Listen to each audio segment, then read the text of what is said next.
Good morning. I'd like to call the order of the Monterey County Board of Supervisors for Tuesday, July 16th. May we have a roll call, please? Yes, good morning. Let the record reflect all supervisors are present with the exception of Supervisor Alejo and Supervisor Rutascu, who are absent today. Do we have any additions or corrections for closed session? No additions or corrections. That we have closed session items A, B, C, and D. Is there any public comment on these closed session items? I see none. With that, the board will recess for closed session and return back at 10:30.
She's got to do the announcement. So yeah, I'll have. Anna, are you there?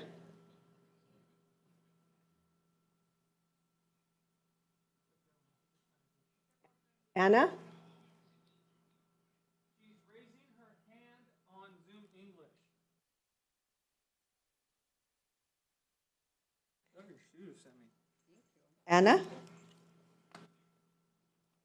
Let me see her shoes. She needs to unmute on Spanish Zoom. Yes.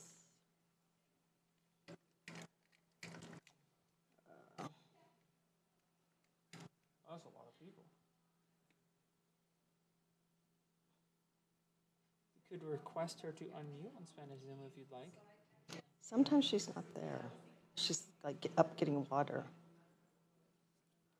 Quinn will be able to take care of you. Let me know if you need anything. Do you want to get Okay. you a drink? I'm gonna go get some food. I spoil you just the way you spoil me. It's fine. Oh, I think. Yeah, get me a Coke.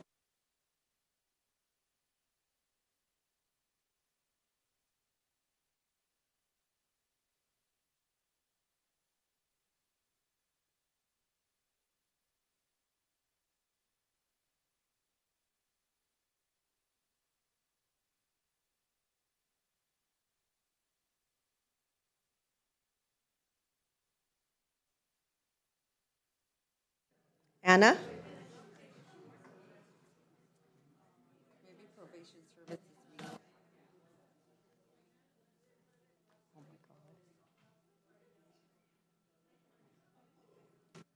Anna?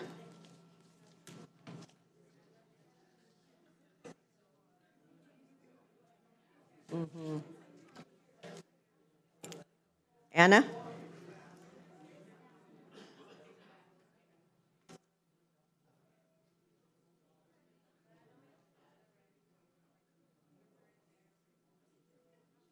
Hi, Valerie. How are you? Oh, hey, Anna, I Morning. can hear you. Okay, I can hear you loud and clear. Perfect. Do you want to check on the English channel? No, I don't need you on the English channel. I just need you on Spanish. Oh, but when I do the announcement? No, I do that for you. I'll unmute you. Oh, okay. Yeah, don't worry about doing anything. Just keep your settings the same, and I'll take care of that. Okay, sounds perfect. And then you have your hand raised in the English one. Do you want me to promote you, or no? If there's public comment? No, you don't need the English one. You could just stay muted. I can. The public comment comes from Spanish, and I can open you up with the button on my Crestron. Okay, gotcha then. I'll lower Okay. my hand. Okay, sounds good. Thank you so much, Anna. The crop report was released. It looks.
Oh, let me tell Quinn.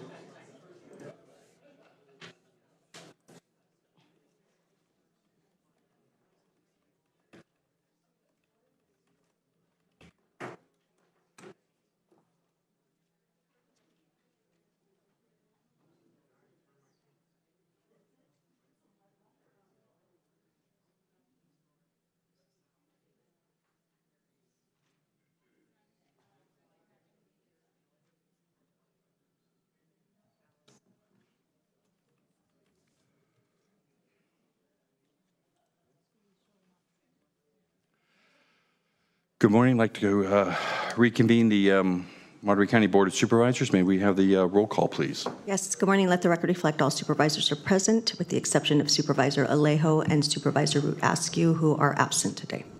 And may we have the Spanish interpretation services by Ana Rieta de Vidales? Muy buenos días. Soy Ana Rueda de Viales y junto con Jordi Vidales estaremos este día brindando los servicios de interpretación.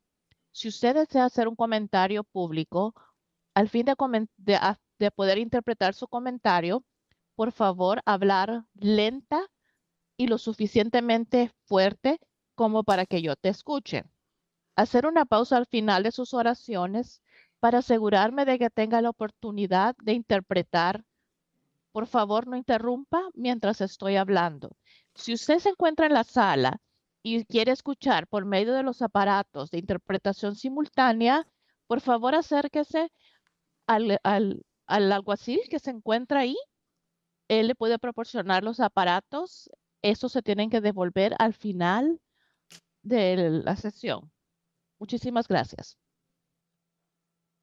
Thank you. And Pledge of Allegiance, Sonia De La Rosa, would you like to lead us?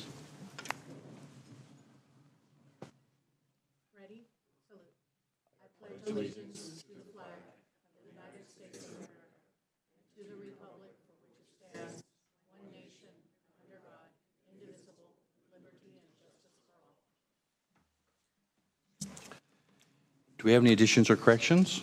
Yes. Agenda? We have two. We have a correction to item number 11 under scheduled matters.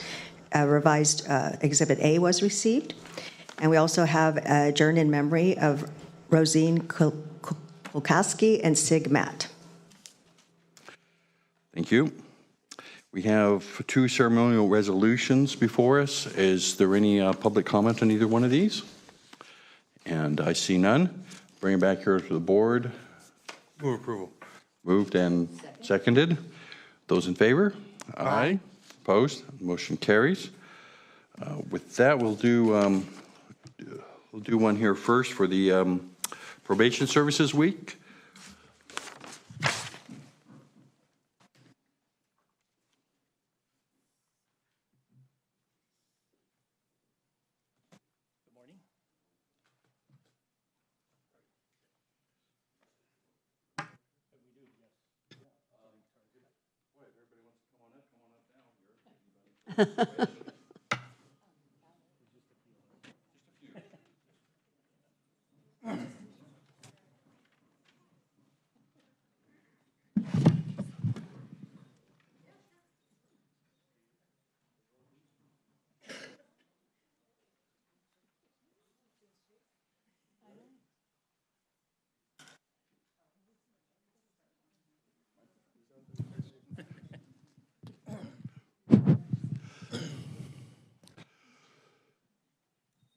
So this is to honor Probation Services Week, which is July 21st to 27th. And I want to speak a little bit about just how important probation services really are, because probation applies diversion strategies to deter youth from entering the juvenile justice system and offers access to services and programs which provide healthy opportunities for social and personal growth. Probation professionals, as you can see, we have many of them here, uphold the law with dignity and values. The public's right to be safeguarded from criminal activity. Probation is focused on helping justice-involved people transition out of a system permanently through transformative and evidence-based rehabilitation. With that, I want to present this to Jose Ramirez. And Jose, you or anybody else would like to speak, I want to give you that opportunity. Yeah, I would love to say a few words. First of all, good morning. Thank you, Chair Church and members of the board for this acknowledgement. I'm privileged to be up here accepting this resolution, but really this week is about all the professionals that perform this work day in and day out. We serve in so many different capacities. The staff that serve in our juvenile halls, youth centers, our kitchen staff that work 24/7 and weekends, holidays, but also our alternative programs, our campus-based probation officers, our placement unit, and those serving the courts, as well as the serving the treatment collaborative courts and our supervision units, pretrial services, our family violence unit, the community corrections unit, our IT staff, our probation services managers, which are our lead supervisors, and as well as our executive council. And, you know, the list goes on. But I really want to thank them for their hard work, dedication, and their profession. But all of this would not come together without the efforts of our administrative professional staff, our finance unit, and our human resource staff. Once again, I really want to thank you for this resolution. And just tomorrow is our 38th Little Hat barbecue, and so everyone's welcome. So thank you. Sure.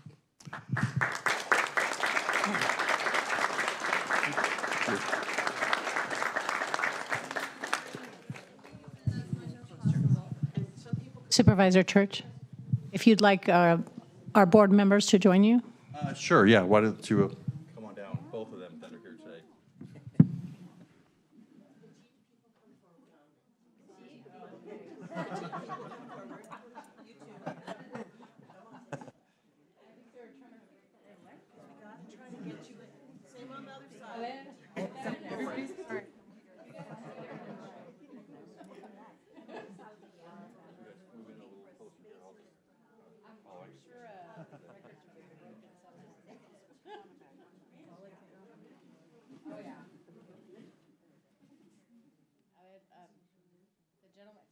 I'm looking on the screen. They can't see you. It's one of those, if we can't see you, they can't. You want to scoot in? Oh. Wait, wait a minute. That's Mike. Or Mighty. ¿Qué pasó?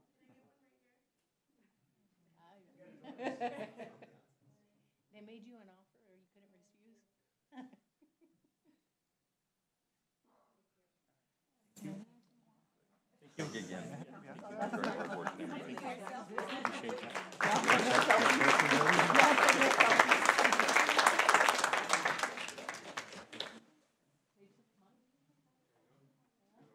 Thank you for taking Mike.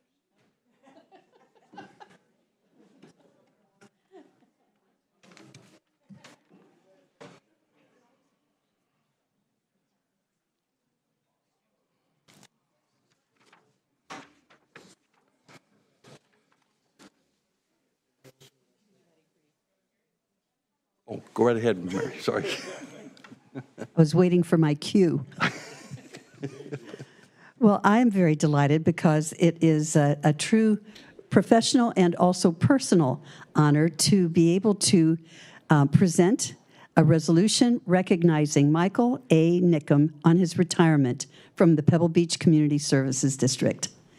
Although he retired June 30th, 2024, he doesn't seem to realize that and continues to do the things that he does. But we're so fortunate. Mike joined the Pebble Beach Community Services District in 1994 as a district engineer, and his impact was immediately recognized. He helped design and implement the $20 million water system improvement to mitigate the fire risk after the devastating 1987 Morse fire. I remember it well.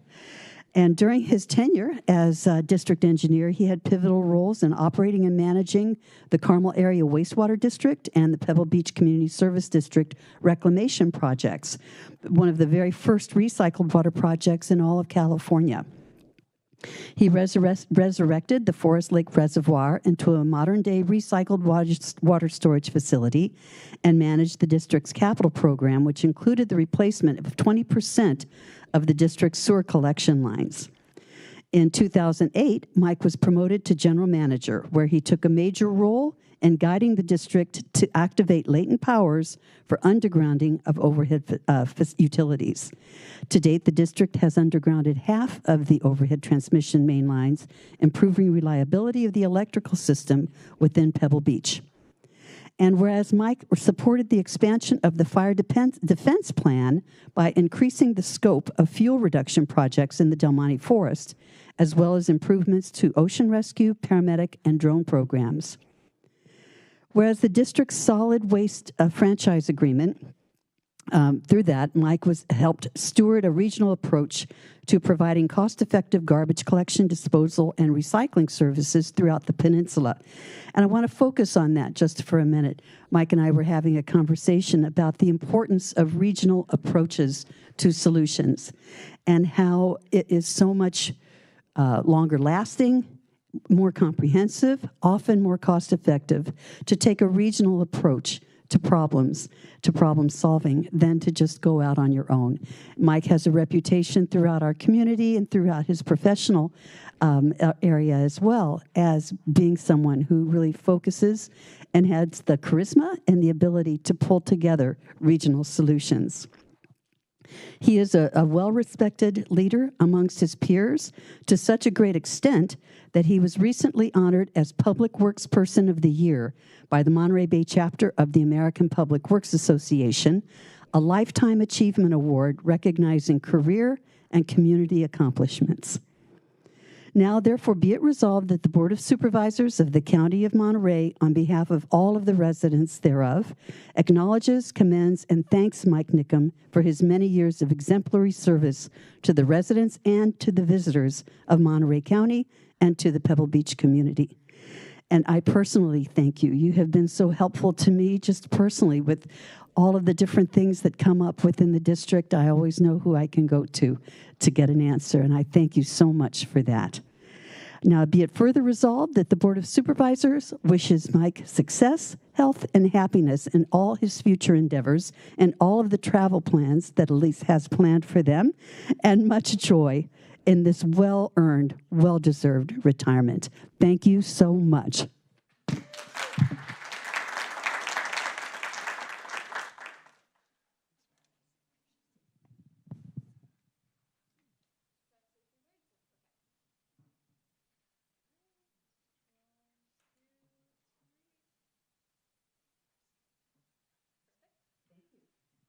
Boy, Mary, we know how to clear a room, don't we?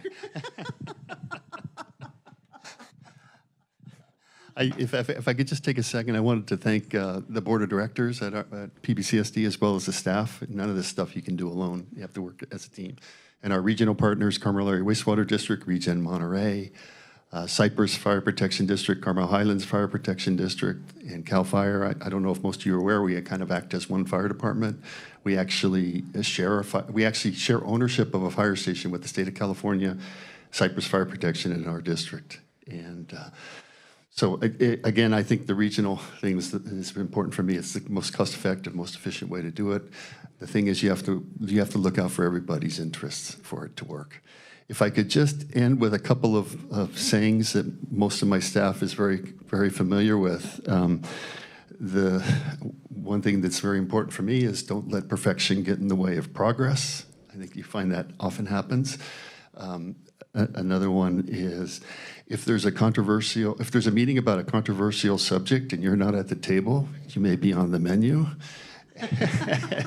and then my last one, this is the thing I tell my managers more than anything else. The most important thing you need to know is what you don't know. Oh, and I forgot, I got to thank my wife, Elise, my daughter, Allison, and Yuriana's there from representing our staff from Pebble Beach.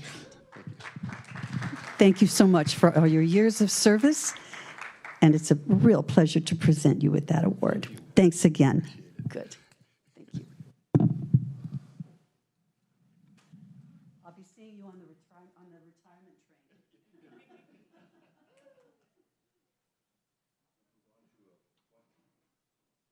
There we go. We'll move on to appointments, which we have 3. Is there any public comment on these? I see none.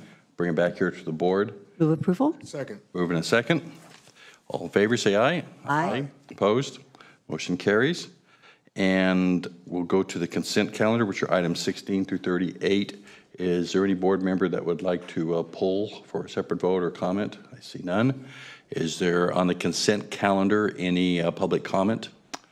And I see none on there, so we'll bring it back for approval, or a motion, I should say, first. Approval? Second? And a motion second. Those in favor, aye, please. Aye. Aye. Opposed? Carries. And with that, we'll move on to general public comments. Is there anybody in the chamber with general public comments that they would like to make? Yes. Please come forward, and you have 2 minutes. Thank you.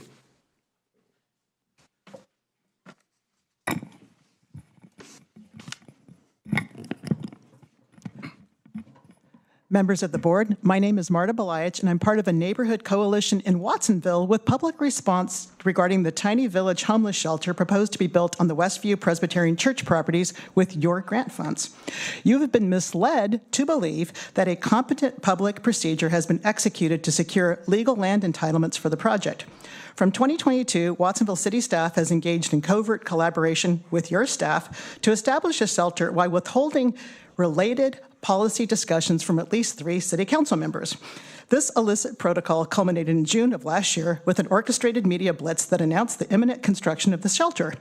Such clumsy manipulation only resulted in a special council meeting held in which transparent disclosure was demanded by the marginalized council members. City staff publicly responded with false statements of denial. City officials then initiated a relentless campaign of falsely declaring that the project was allowed by right. This claim was made despite the fact that the project was proposed for a tangled arrangement of 3 separate yet interdependent property parcels with unknown land contracts containing non-conforming, conditionally permitted uses located in the greatest concentration of homeless-related crime in the entire city. Parcels situated in the middle of a population of disadvantaged working-class people of color. This April, the announcement was made that the project construction would be started in June. Public reaction began immediately with citizen testimonials of crime impacts and a public records request from legal counsel. Watsonville City Council officials responded by denying that the zoning application existed and withholding delivery of such documents to the attorney. You'll be receiving further information on this, but please don't deceive yourselves into thinking that a sincere, legitimate procedure has been executed for the tiny village proposal. It has not. Thank you, and I have some documents I'd like to submit. Thank you for your comments.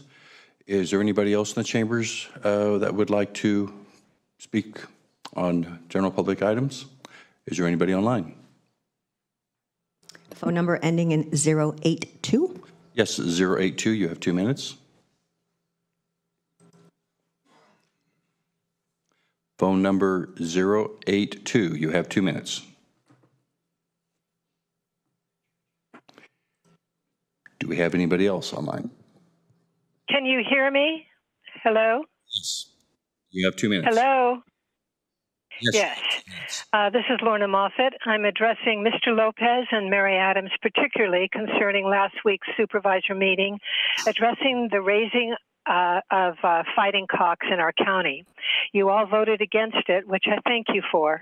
However, Mr. Lopez and Mary Adams both took offense at my statement, and I quote it here: "The Mexican tradition of cockfighting, cruelty, and Mexican rodeos is deplorable." Mr. Lopez then took much time to explain that to criticize Mexican culture was offensive.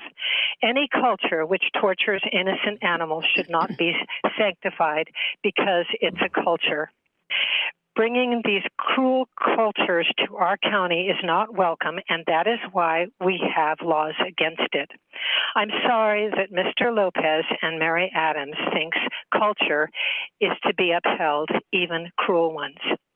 Mexican rodeos, which are also illegal in our county, but still going on private ranches, is another cruel Mexican culture where they horse trip, that is, send terrified horses to running and lasso their legs at full gallop and watch them tumble, often injuring themselves to the point of death or being sent to slaughter. Mr. Lopez and Mary Adams, culture must never be sanctified at the cost of torturing animals. And that is what you advocated at that last meeting. And I love the Mexican culture of Cinco de Mayo, and I don't appreciate cultures which abuse animals for the sake of a good time, and nor should you. So, Mr. Lopez and Mary Adams, I'm asking you, what can you do to stop the Mexican rodeos happening on private ranches? Please look into it. I'll be contacting you, and I'll be reporting what you can do. Thank you. Phone number ending in 837. 837, you have 2 minutes. Hello, Brian Rosen here. Recently, all of you approved, not all of you, all but one, approved a permit to tear down an estate and put in a mansion in Pebble Beach. Not one of you asked the applicant if he'd be willing to remodel instead in order to lower the carbon footprint and help the earth. We need representatives who care about the earth and encourage others to do likewise. It's good to ask people questions like that. Regarding cruelty to animals, it needs to be stamped out completely. An advanced civilization treats its weakest members well. In his autobiography, Mahatma Gandhi said the life of a lamb is no less valuable than the life of a human being. He also pointed out hypocrisy in his own country regarding the treatment of animals. Gandhi and his wife were devoted vegetarians. He said there were certain things we couldn't do for life itself. We partake of animal products. There is incredible suffering involved. Consider a chicken hatchery. Have any of you seen dumpsters full of baby roosters? It's important to investigate all possibilities of animal abuse occurring in Monterey County. All cultures do terrible things to animals. In the South, you constantly hear about the things that people get away with. But this illegal rodeo circuit sounds incredibly abusive and cockfighting. And I have a lot of Mexican friends, and none of them would approve of this. I mean, this happens in all cultures, and I'm not sure what exactly the racial composition is, but it needs to be stamped out. This cruelty to the horses and the cows, the tripping of the cows and the cockfighting. And, you know, there's always going to be a lot of good people, but every culture has bad traditions. And I'm sorry that Mr. Lopez seems to feel that this cruelty is okay. I wish he would change and speak out against cruelty. My mom and I rescued a horse from the clutches of this rodeo circuit that happens so illegally and too often on private property. And we need to put a stop to Your time is up, Mr. Rosen. Do we have Thank anybody you. else? All right. Look, I think I'm going to let Supervisor Lopez, if I just may make one brief comment, and that, you know, as Mr. Rosen stated, animal abuse happens in all cultures. No culture should be specifically called out. And you can add me in with Supervisors Lopez and Adams on that thought. Thank you, Mr. Chair. I just want to state that clearly last week we spoke out against animal cruelty in a unified way. It was not a question of whether it should be condoned in any form, but continually using a form of empathy to try to mask racism is not something that's going to fly with me, and using that in your comments while repeatedly driving that home does not make it any more true. And so, to be clear, anybody who wants to go back and check the record, it's there for everyone to see, but it is wildly inappropriate to continue to drive that home through shading or masking your racism in the use of any sort of concern you may have for an animal while repeating it here in this public place. It will continue to be called out. So I ask that you keep those racist thoughts at home and not bring them to this chambers. Thank you, Mr. Chair. Being that there is no further public comment, we will close that, and we will, the Board of Supervisors will recess to the Pajaro County Sanitation District. We call to order the district, please. Yes. The roll call. Let the record reflect all directors are present, with the exception of Director Alejo and Director Root Askew, who are absent today. Is there any additions or corrections? There is to the consent calendar under item number 1, a revised Exhibit 1 has been received. Is there any general public comments for this district specifically? I see none. That we will look at the consent. There's one item on here. Move approval. Second. First and second. With that, we'll put this to a vote. Please say aye. Public comment on the consent calendar. Thank you. I see none. Those in favor? Aye. Opposed? Motion carries. We'll adjourn the district, and we will call to order the Baranda County Sanitation District. May I have the roll call, please? Yes, good morning. Let the record reflect all directors are present with the exception of Director Alejo and Director Root Askew, who are absent today. Do we have any additions or corrections? There are none. Are there any general public comments on the Baranda County Sanitation District? And I see none. With that, we have one consent item. Is there any public comment on it? And I see none. Bring it back to the board for motion. Move approval of the consent calendar for the Baranda County Sanitation District. Second. All those in favor? Aye. Aye. Opposed? Motion carries. And with that, we'll adjourn the Baranda County Sanitation District and reconvene the Board of Supervisors. Roll call, please. Yes. Let the record reflect all supervisors are present with the exception of Supervisor Alejo and Root Askew, who are absent today. Look at our scheduled matters. The first one is an annual report from the County Communications Bureau. Mr. Pescoli and Ms. Carroll.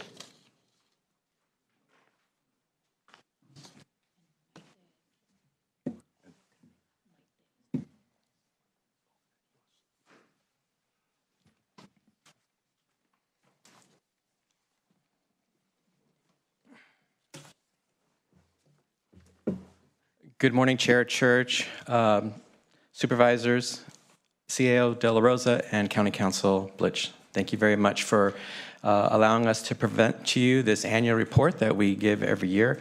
And I want to make some introductions real quick so you know who our team is. Of course, we have Maya Carroll here, and it's worthy to note that Maya has been with the county for 23 years, and she's the backbone and the institutional knowledge of everything that happens in our small team upstairs on the 3rd floor. And then we have our newest addition to the team, Maite Anaya. Maite started in February of this year. She is our media analyst, bilingual, and she has brought a wealth of knowledge and talent to our team, in particular, not just with the Spanish translation and interpretation and creative ways of communicating with multilingual audiences, but also from a creative standpoint. And she's done a fantastic job, so that's Maite. And then last but not least, certainly not least, is our intern, David Erickson. David has been with us for several months now. David has been by far one of the best interns I think I've ever encountered in my career, not just here at the county, but in general. And David has done a fantastic job. David has been a consummate number cruncher for me, helping us get the meltwater implemented. And of course, David is the brainchild behind the graphics of this presentation we're going to give to you today. So thank you, David. And David's last day, unfortunately, is tomorrow. And it is with a heavy heart that we are going to see him leave the county. We prepared a short video for you. It's about 90 seconds, and I'd like to turn your attention to your video monitors.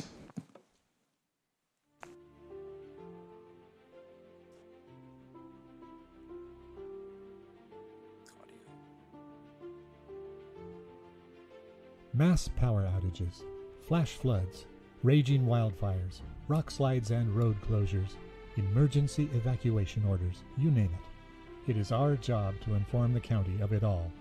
We help people find the resources they need in times of crisis. We get vital, life-saving information to the residents of the County of Monterey. Providing information that helps aid in the safety of our residents is our #1 priority.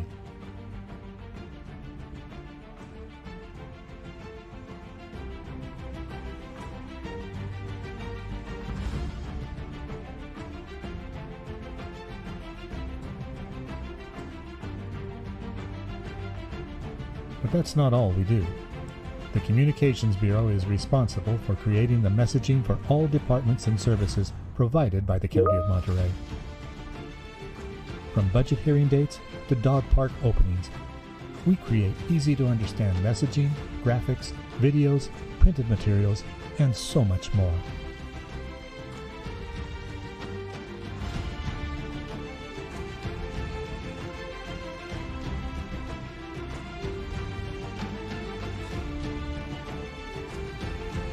County of Monterey Communications Bureau, informing residents and making a difference every day. Thank you very much to our technical people for making that happen. So that's what we do. And the report we're going to present to you today kind of illustrates that in numbers. And so it's one thing to show pictures and whatnot, but it's another thing to back it up with facts. And so we want to talk first about our public relations results, and Maya is going to make a few comments.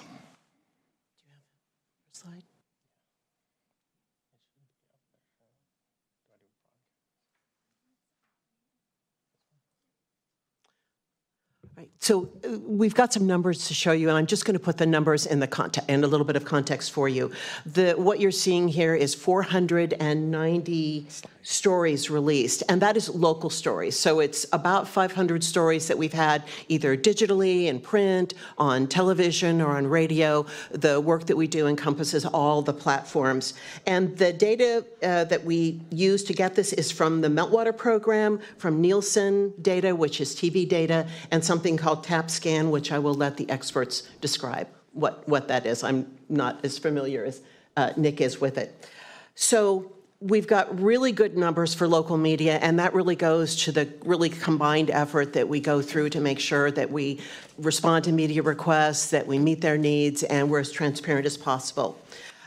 We've done 57 news briefings and 10 press conferences. That 57 number includes our weekly news briefings, which is really unique for our county to continue with weekly news briefings.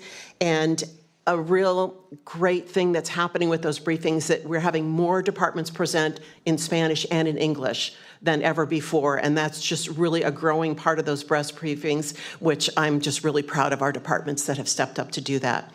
We've done 10 press conferences in the last year. We logged our first press conference for this next year, which we can tell you about. In a year from now, we had the crop report in our new media room for our press conference this morning. And it's important to note that these news briefings are critically important to the county getting its messaging out to our residents and our stakeholders. Many of these stories that we cover in our Wednesday briefing does get picked up by our local and regional and sometimes national media. And so we also rebroadcast those on YouTube, so they live in perpetuity there as well. Next slide, please, David. And so I want to go to what we're looking like with regard to total mentions. Our total mentions for the County of Monterey is up 40% over last year. And what's interesting is 46,000 mentions of the county through various different forms of media, which includes local as well as regional and national media. And then of that 46,000, no surprise, 19,600 is mentioned with Big Sur. Big Sur was a big story for us, as you all know. We played a pivotal role, the county played a pivotal role in informing the public about the situation in Big Sur, and not just the public in general, but visitors as well, and then having a liaison with the business community down in Big Sur. And we know that's something that we're committed to doing, because that's all these communities are important. Next slide, please, David. So when you look at the total mentions and the number of stories, there's a thing in communications where you equate a value, a dollar value on what that's worth. And so the total dollar value for all our mentions, whether it be online, television, or through blogs, is calculated at over $4.5 million. So if we, the county, were to implement an initiative, a communications initiative or education campaign of that magnitude, that is approximately what that type of thing would cost. And so you can see that these are all things that are happening at no cost to the county through our efforts in the Communications Bureau, and that's up 20% from last year. Next slide, please. I find this slide to be interesting because since we've implemented the Meltwater platform, which is a database, a cloud-based platform to allow us to monitor and track and tally up the share of the voice and how much press coverage and media coverage the county gets.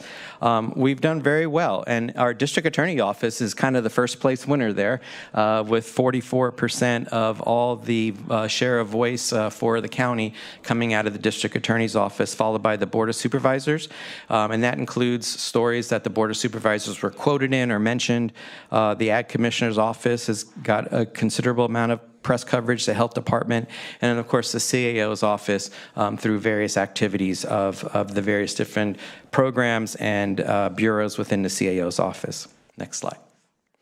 So sentiment. Sentiment's one of those tricky things to explain. But when we look at sentiment and we see positive, negative, and neutral, we kind of quiver and say, oh my goodness, 16% of the stories are negative. That doesn't mean the stories are negative towards the county. That means the content of the story is one that's not a happy subject, or it's something that has, impact on the community. So, for example, when the road washed out in Big Sur, that would be considered a negative sentiment because it's a difficult thing. It's a challenging thing for the county. What's important to note is the neutral. And when you look at the neutral and the positive sentiment, and it's well over 80%, it's a good indication that accurate, timely, and transparent information is getting out into the community and through the news media. And so I wanted to make that important note. Next slide, please. And May is going to talk about our social media growth, which has also been tremendous. So the numbers that you're seeing on the screen are our social media numbers for our county accounts, our primary County of Monterey accounts on Facebook and Instagram and YouTube. Yes, got them all. X is not providing free data for us right now, so we'll have to work on getting that next year, but we'll try to get some of that. And we're seeing this great growth in part because we've just got a great team of people who are working together. We're always trying to think of new ways to take the same information and make it interesting to the public. We also really have to give a shout out to our social media working group partners. These are other departments who are sharing information with us, and we're sharing information with them. And with all of us, we're just amplifying all the information that goes out to the county, and people are seeing us everywhere, and that's what we want. An important note about social media, too, is our efforts in making sure that our messaging is bilingual. Maite, would you like to make a few comments about the process that we use? Yeah, so as you know, Spanish is another predominant language spoken by the residents of the County of Monterey. And so for us, it was, and it continues to be important to also reach that Spanish-speaking community with our messaging. So not only are our graphics, flyers, social media posts, and information provided in English, but they are also provided in Spanish as well. And so, for example, the Pájaro Levee breach is one of many incidents where sharing information in Spanish was especially critical so that residents can receive the assistance and the support that they need from the county. And next slide, David. So the social media results, as May indicated, are quite impressive, with over 2,100 stories published on Instagram and Facebook. The impressions and the reach has been phenomenal, and so we couldn't be more happy about that type of growth in our social media activities. And again, as May indicated, we have lots of partners in that helping to amplify our messaging through the social media working group. And we also, incidentally, it's important to note that everything we put out, we also share with a number of community-based organizations. We have well over 400 organizations in a database that we push information out to on a regular basis and to help our message get amplified across all parts of the county. Next slide. So the next couple of slides are just basically the drill down on the various different platforms. I'm not going to take the time to go through those, but you can look at them at your leisure, but they also indicate where we're at with regard to growth in social media. Next slide. So we've had some hits on social media, and May is going to talk about those. We thought you'd like to see some of our 3 greatest hits on social media and a little bit behind them. They had a combined reach of almost 2 million, and they do have a common theme, which is they are related to a disaster, but we really were able to learn a lot from the comments that we got. In particular, the Davis Road flooding picture, it's the one I think on the left side of the screen. I'll be really sorry in a way when this road is fixed and there's a new bridge and it's beautiful and people are able to cross it without a problem, because everybody always wants to talk about when the bridge is closed or water comes over the bridge. But what we were able to do this year with this particular post that kind of went crazy was we started reading some of the comments and what people were interested in talking about. And it really became a community conversation about people would say, when I was a teenager, they would close the bridge and we'd go out onto the bridge and we'd bring our cassette radios and we would dance and we would have a great time. So we really developed a community with this, but we also listened to how important people felt about this corridor. So we started to do more outreach on the repairs that are planned and when the meetings are coming up and when the utility work was being done to really keep the people who are so passionate about this road updated on the work that was done. A year ago, if we had done this a year ago, I would have told you that our top post was a wild pig tearing up a bathroom at Lake San Antonio. It had to be said because it was quite a story. So we try to use all the interesting posts and the unusual posts to keep people engaged, so when we have to tell them about county news and information, they're already there with us. And I think it's also worth noting in that there's, our goal, our objective every day, our mantra in the office is accurate, timely, and transparent. And we say that over and over again, accurate, timely, and transparent. But the other thing we recognize as communication professionals is that communications is not a monologue. It's a dialogue. And so we're doing everything we can with the resources and the technology that we have available to create, as Maya indicated, that exchange with our citizens. Next slide, David. So our website, the countyofmonterey.gov, the new .gov URL, we received over 3 million sessions on that website. Interestingly enough, Laguna Seca was the #1 page that was visited. And I say interesting because last year it was the health department. This year it's Laguna Seca. So it's kind of like this juxtaposition, if you will. But of course, there's been a lot of attention on Laguna Seca, and Laguna Seca got national attention. Our hits were coming from all over the world on that website. And the reports that we have provided Laguna Seca Public Works, Facilities, and Parks, as well as Chief of Parks, Brian Flores, we provided them information about the sources of that information and the interest in Laguna Seca. Libraries were #2. And of course, then Laguna Seca ticket information #3, Laguna Seca upcoming events #4, and the county homepage #5. And so those are the top 5 visited pages of our website this year. Next slide, please. Now, we do have some work to do, although we did have some improvement from last year, where last year we had approximately 32,000 visits in Spanish. This year we had 58,000 visits in Spanish, and we're looking at ways to enhance that. Some of the things that, as Maite indicated, we're doing is not only are we putting everything in English and Spanish, but we're providing QR codes and things of that nature so people can go directly to the Spanish pages of our website on various different printed material, which we'll share with you in just a second. David, next slide.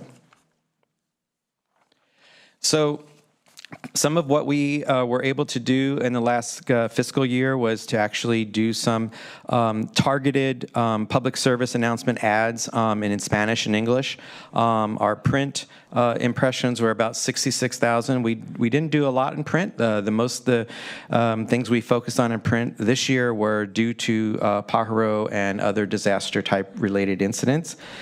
Television impressions were almost 8 million. Online impressions, about 9 million, a little over 9 million, and then radio, almost 3 million. So we're getting a lot of impressions, and you say to yourself, well, let me do the math. There's not that many million people living in Monterey County. Well, that's true. They're seeing the message over and over again. And with messaging and communication, that's exactly what we want. We want people to see that message over and over again so it becomes well known and understood. And this information is coming from Nielsen data as well as Meltwater. Next slide, please. Some highlights in our programming that we featured this year, where we featured a initiative, Discover County of Monterey Free Libraries, County of Monterey Parks and Lakes. We also did Get Involved with Your Monterey County Government, as you well know. Of course, we have the COVID Memorial Awareness Campaign, Alert Monterey County, and Public Works, Keeping Monterey County Moving, and then, of course, County of Monterey residents user guides and other materials, which we handed out before, but I just wanted to remind you of those pieces that we did in both English and Spanish. We created a user guide for residents, which we're getting a lot of positive feedback from many organizations that are distributing this for us. We did one specifically targeted for seniors that may not be as tech savvy, perhaps, and just included phone numbers. And then we did something for the parks and lakes to encourage use of our parks. It's important to note here that these are not the only programs and initiatives we worked on. I just want to give you a little indication of what organizations in the county we're working with. I call them our clients because we function as a service provider here within the county of Monterey, and so everybody we work with is a client. Of course, we work closely with the county administrative office in many, many ways. Department of Social Services, the health department, the sustainability program, the homeless program, agricultural commissioner's office, human resources, public works, facilities and parks, Natividad Medical Center, the board of supervisors and the clerk of the board, the Department of Emergency Management, Information Technology Department, Monterey County Elections, Monterey County Free Libraries, Emergency Communication 911, Treasurer Tax Collector's Office, County Council, Monterey County Water Resources Agency, Monterey County Sheriff's Office, Public Defender's Office, and Housing and Community Development. So that's our client list, and as you can see, we've been quite busy for this year. Next slide. It's important to note that our CAO rundown gets published every month. It is a true labor of love, as Maya can attest to. We work really hard on that to get information out to our employees. But what's important to note that this also goes out to the community as well. It is posted on our website, so people that are not necessarily inside the county family can know what's going on with the county family. We did win an award. In fact, we have a little bling in front of you. These are the 4 most recent awards that we won. One of them was for our CAOs newsletter, and the other 2, one of the gold ones is for the Pajaro disaster response, recovery, and relief campaigns, and also the parks and library campaign. We won 2. We won a telly for the parks as well as a communicator award. Next slide. Okay, and then we have some community outreach efforts that we have listed here. We help approximately 50 events throughout the year, get publicity, support them in some way, shape, or form, including many of the things that the Board of Supervisors are engaged with, including town hall meetings such as the Moss Landing Lithium Battery town hall meeting. Supervisor Alejo had a town hall meeting just a few weeks ago, and of course we went down to Big Sur with Supervisor Adams and helped with that event down there as well. So we engage in many, many events throughout the county to help support the efforts of the county. Last slide. And so that wraps up our report. I did it in under 30 minutes. Make a note. And thank you very much. And I'd like to answer any questions that you may have or receive any direction that you may have for us. Any questions from the board, the public? Is there anybody in the chambers that would wish to speak on this? I see nobody. Anybody online? Bring them back. Yeah, please go ahead.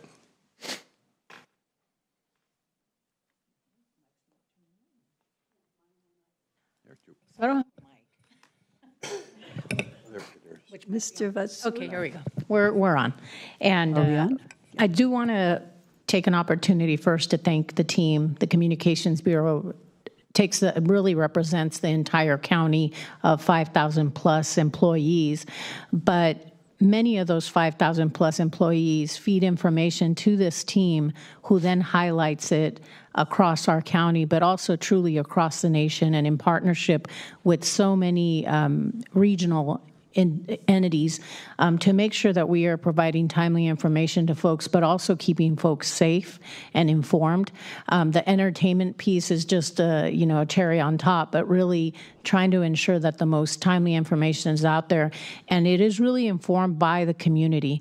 If the community has an interest in something specific, this team takes that, and then we form a response through these different briefings that are held, and the departments actually provide individuals to be able to support this team here.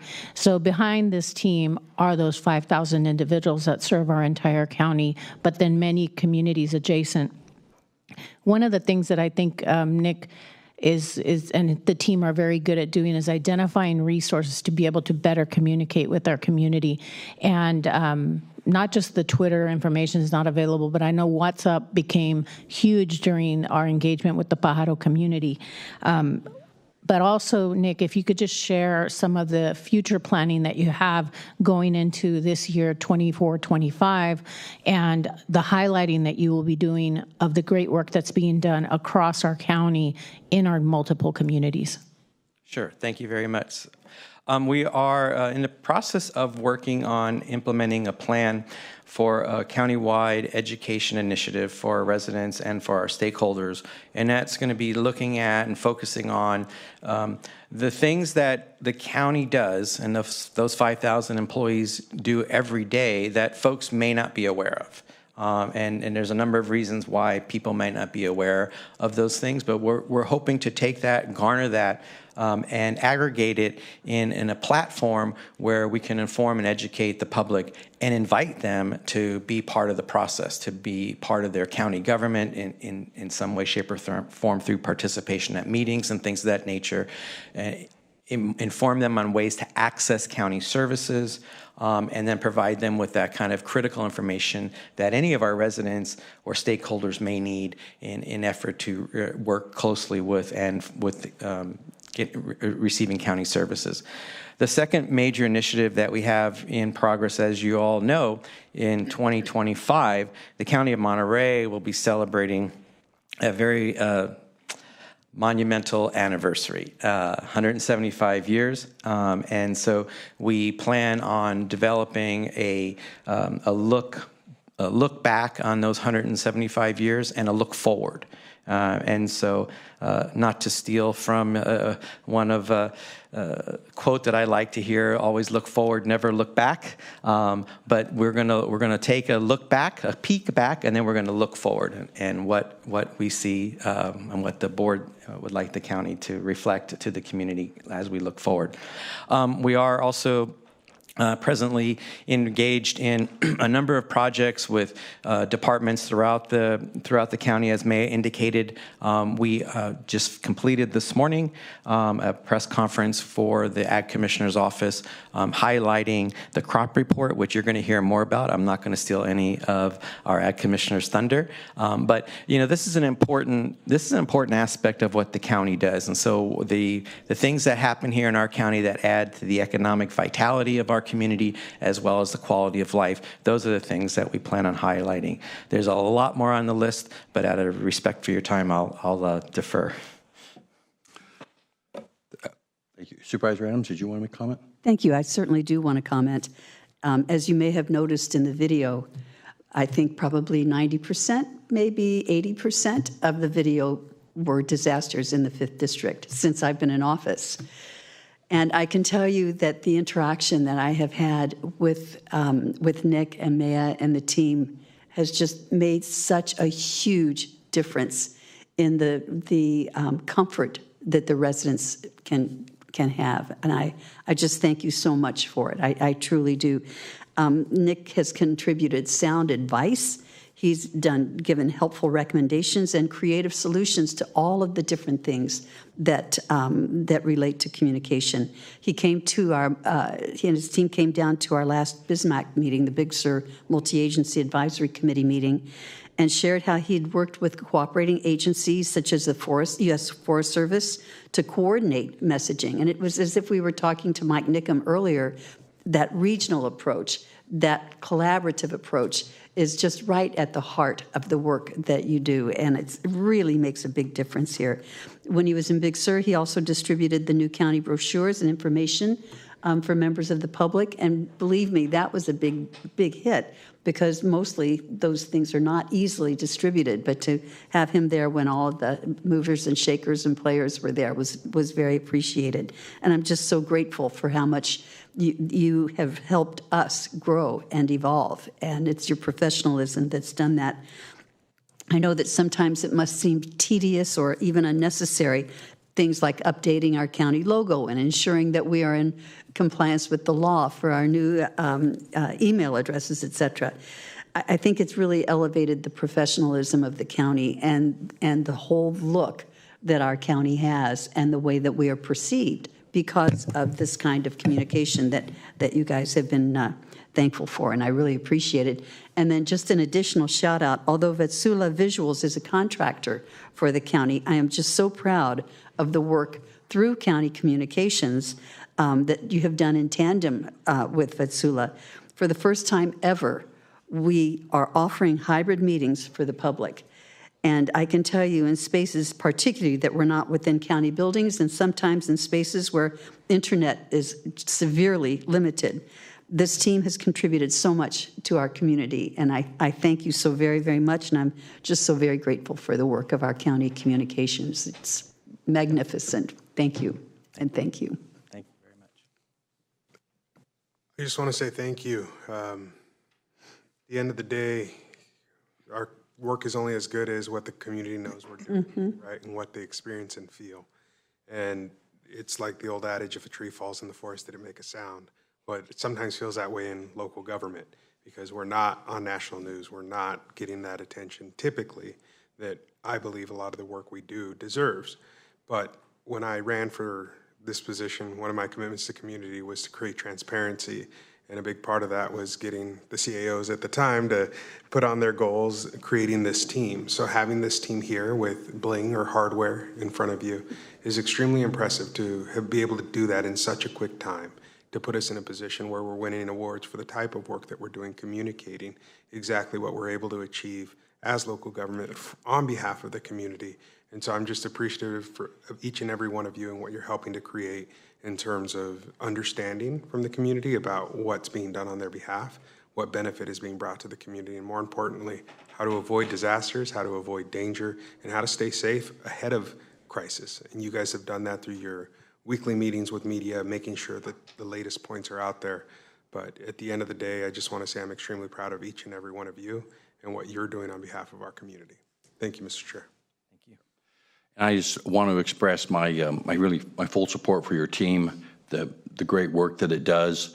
You pointed out on here impressions and attention on news media and how that relates to across the dollars. And when I look at the budget, the small budget the county communications team has, it obviously is magnified multifold from what every dollar we put into here and what we get out of it and how much it goes forth. And I also just want to really emphasize it is just extraordinarily important that we do this and we continue to go forward. There's a news desert out there. Newspapers have collapsed. Used to be anybody who was civically inclined had a newspaper and read about it, got the basic news, and could form their own opinions or whether they agreed or disagreed with something. Right now, so much goes out in social media that is conjecture, false, misleading, sometimes intentional, sometimes not. We have to find a way to put the truth out there of what's going on, not shaded, but put the actual facts out there of what goes on and let the people be able to make a decision on that and carry it forth. And what you and your team has been doing here has been extraordinary in that regard. And we need to continue. We need to continue going forth, finding new ways to get this information out there because it's our responsibility to the public who we're supposed to represent, and they don't have the same means that they used to have to understand basic things that are happening in government. They don't have the resources to really evaluate things accurately, and we've got to step up, and we have stepped up, and there's still quite a bit more to do. I'm hoping that there's going to be a way that we can go beyond our own platforms or websites, beyond our own Facebook page, try to find some ways to get it out there more proactively into the little groups that are on social media that sometimes only see what's going on in that group and don't see the bigger picture. Unfortunately, that's what's happened in social media over the last couple of decades, and part of the reason this country is so polarized is because not anybody has the same information source, and that's our role, is just to try to put that out there. So again, I really want to commend all the great work that all of you have done, and I am fully behind expanding. I think doing more, adding a few more dollars and resources because it will carry so far into the future. And I know this is really important for our entire county workforce, our county, all our departments to really be on board and understand just how critically important this really is. So thank you. Thank you, Supervisor. And thank you for your presentations, too. Yes, thank you. And David's last day is tomorrow, so we want to wish him well. And as I said, he's been great, and he's going to go back to school, finishing his degree. And so hopefully he'll come and apply for a job with the County of Monterey. Thank you very much. Thank you for your help, David. That will move on to item number 10, which is our the 2023 Annual County Monterey Crop and Livestock Report. Mr. Hidalgo and his team.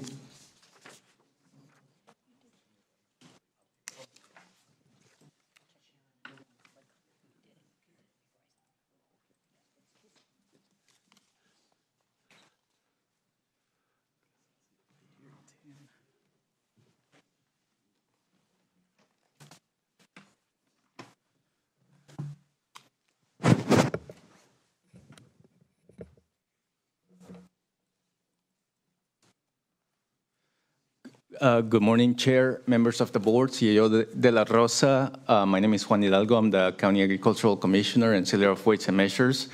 And joining me this morning is Chief Deputy Agricultural Commissioner Tim Lewis. He was one of our main leads in putting together this year's crop report, so I appreciate all the work from his team in bringing together this year's values and figures for our agricultural industry. And I have a small presentation before you today. Every year, the Ag Commissioner's Office has a theme for our crop report. This year, the theme is Together We Rise.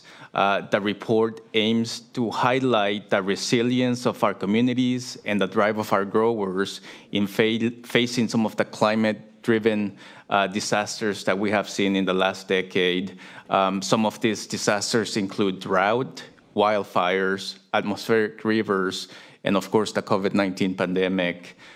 Innovation and technology have played a big role in the success of agriculture in our region and will continue to do so as we prepare and adapt to the challenges of tomorrow.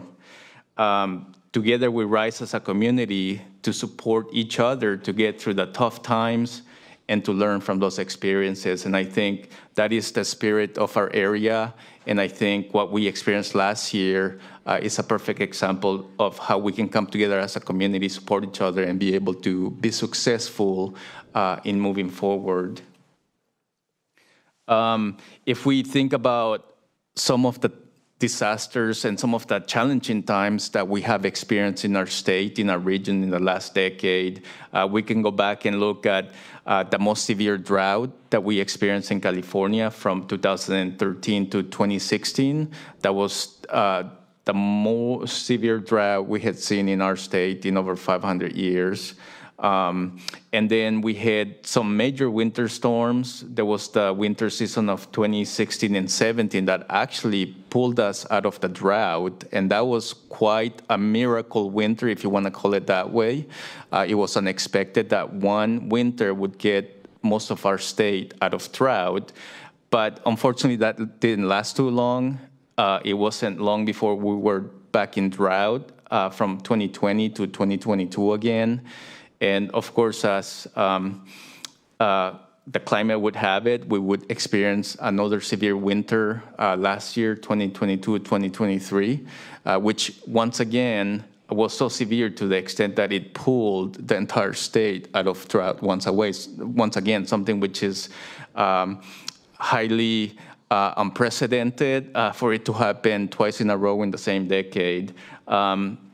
And then, of course, on top of everything else, we had wildfires, some of the most severe fires in our state's history, and the fire of 2020 that we experienced in our county that impacted and scorched more than 183,000 acres. And so having to deal with the impacts from the fires, impacting our workers in the fields due to smoke, and also our ability of our growers to be able to harvest in some instances. And as if that wasn't enough, let's throw a little pandemic in there and try to figure out how we continue to operate while keeping our communities and our agricultural workers safe. So it's been quite the challenging winter or the challenging decade for our state and our growers here in Monterey County. Before I get into the numbers, I think it's important to highlight how important our county is when it comes to agricultural production in our state. California is the #1 agricultural state, producing more than $59 billion in agricultural values for this past year. Monterey County ranks #4 amongst the 58 producing counties in our state. I think the commodities that we grow in our county are quite important to be able to feed our communities, our state, and our nation.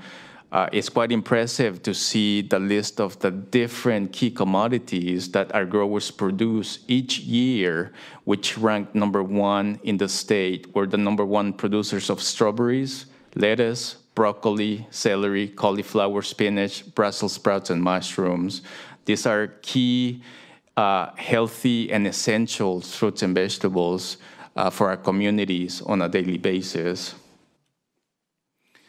And of course, not enough can be said about the success of our region, which it is thanks to our agricultural workforce. They are the cornerstone of agriculture in our area. We are grateful to our more than 62,000 agricultural workers. Their hard work and dedication contributes greatly to the successful agricultural production we have here in our county. And so when we look at the values for agricultural commodities in 2023, the gross production value for all commodities is $4.3 billion. That's a slight decrease of 6% from the previous value of $4.6 billion in 2022. Our top commodities are listed here. Strawberries continue to keep the #1 ranking with a gross production value of $903 million. Leaf lettuce at $782 million. Head lettuce at $493 million. Broccoli at $468 million. And wine grapes take the #5 spot at $194 million for 2023. I think, as I mentioned earlier, some of the challenges that we experienced in our region last year had to do with the winter. We had flooding of some of our low-lying areas in several parts of our county. And this resulted in some commodity losses, but also resulted in delayed planting schedules. Our spring and our early start to the summer last year was actually unusually cool as well, and this delayed the production of some commodities. Lucky for us, our growers produce a lot of high-value products that there's high demand for. And so while production was down, there was an interest and demand for a lot of our products, and some of the prices for some of the products was able to offset to some extent and temper some of the delays in planting and some of the impacts from the weather that we experienced. Some of the trends that we saw last year, wine production increased by 12%. It was one of the commodities that actually benefited from all the rain that we had last spring and last winter. So it was good to see them jump back to the #5 spot. They were #7 last year with increased yields and gross production value of $194 million. Exports were impacted for us last year because we started late. Typically, we begin to see a demand for exports out of our area in March, and it just increases from there. We actually didn't begin to see that increase until June of last year, which is about 3 months later than usual. And I think cannabis has been one of the products that we saw a severe decrease in value for the 2022 crop production year. It was good to see that there was an increase in the value of this product last year by 28%. That's It increased to $362 million from $283 million, so that's about a $78 million increase. I think the price for flower continues to be low, but there was an increased price for nursery transplants, and there was also a slight increase in overall production for cannabis last year, although the number of licenses in our county is half of what it was the previous year. I think organic production is a key and important part of agriculture in our county. Agricultural organic gross sales represent approximately 18% of the overall production value of all commodities in our county at $821 million. And then agricultural acreage is up again this year, and agricultural organic acreage actually represents about 17% of all of the acreage here in Monterey County. This is my last slide, and I just wanted to take the time to thank all of our growers, our farmers, ranchers, boards, and commissions that really it is thanks to them and the information that they're willing to share with our office that we're able to put an excellent, informative report together for our communities and your board here today.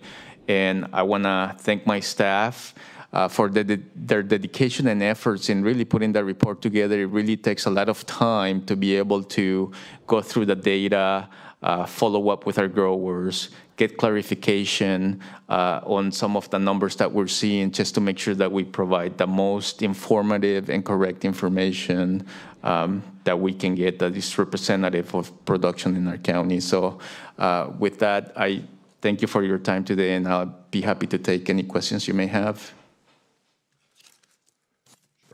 Just one brief question. I know cannabis isn't treated as a normal, regular crop. If it was, it would be, what, number 5 on our list?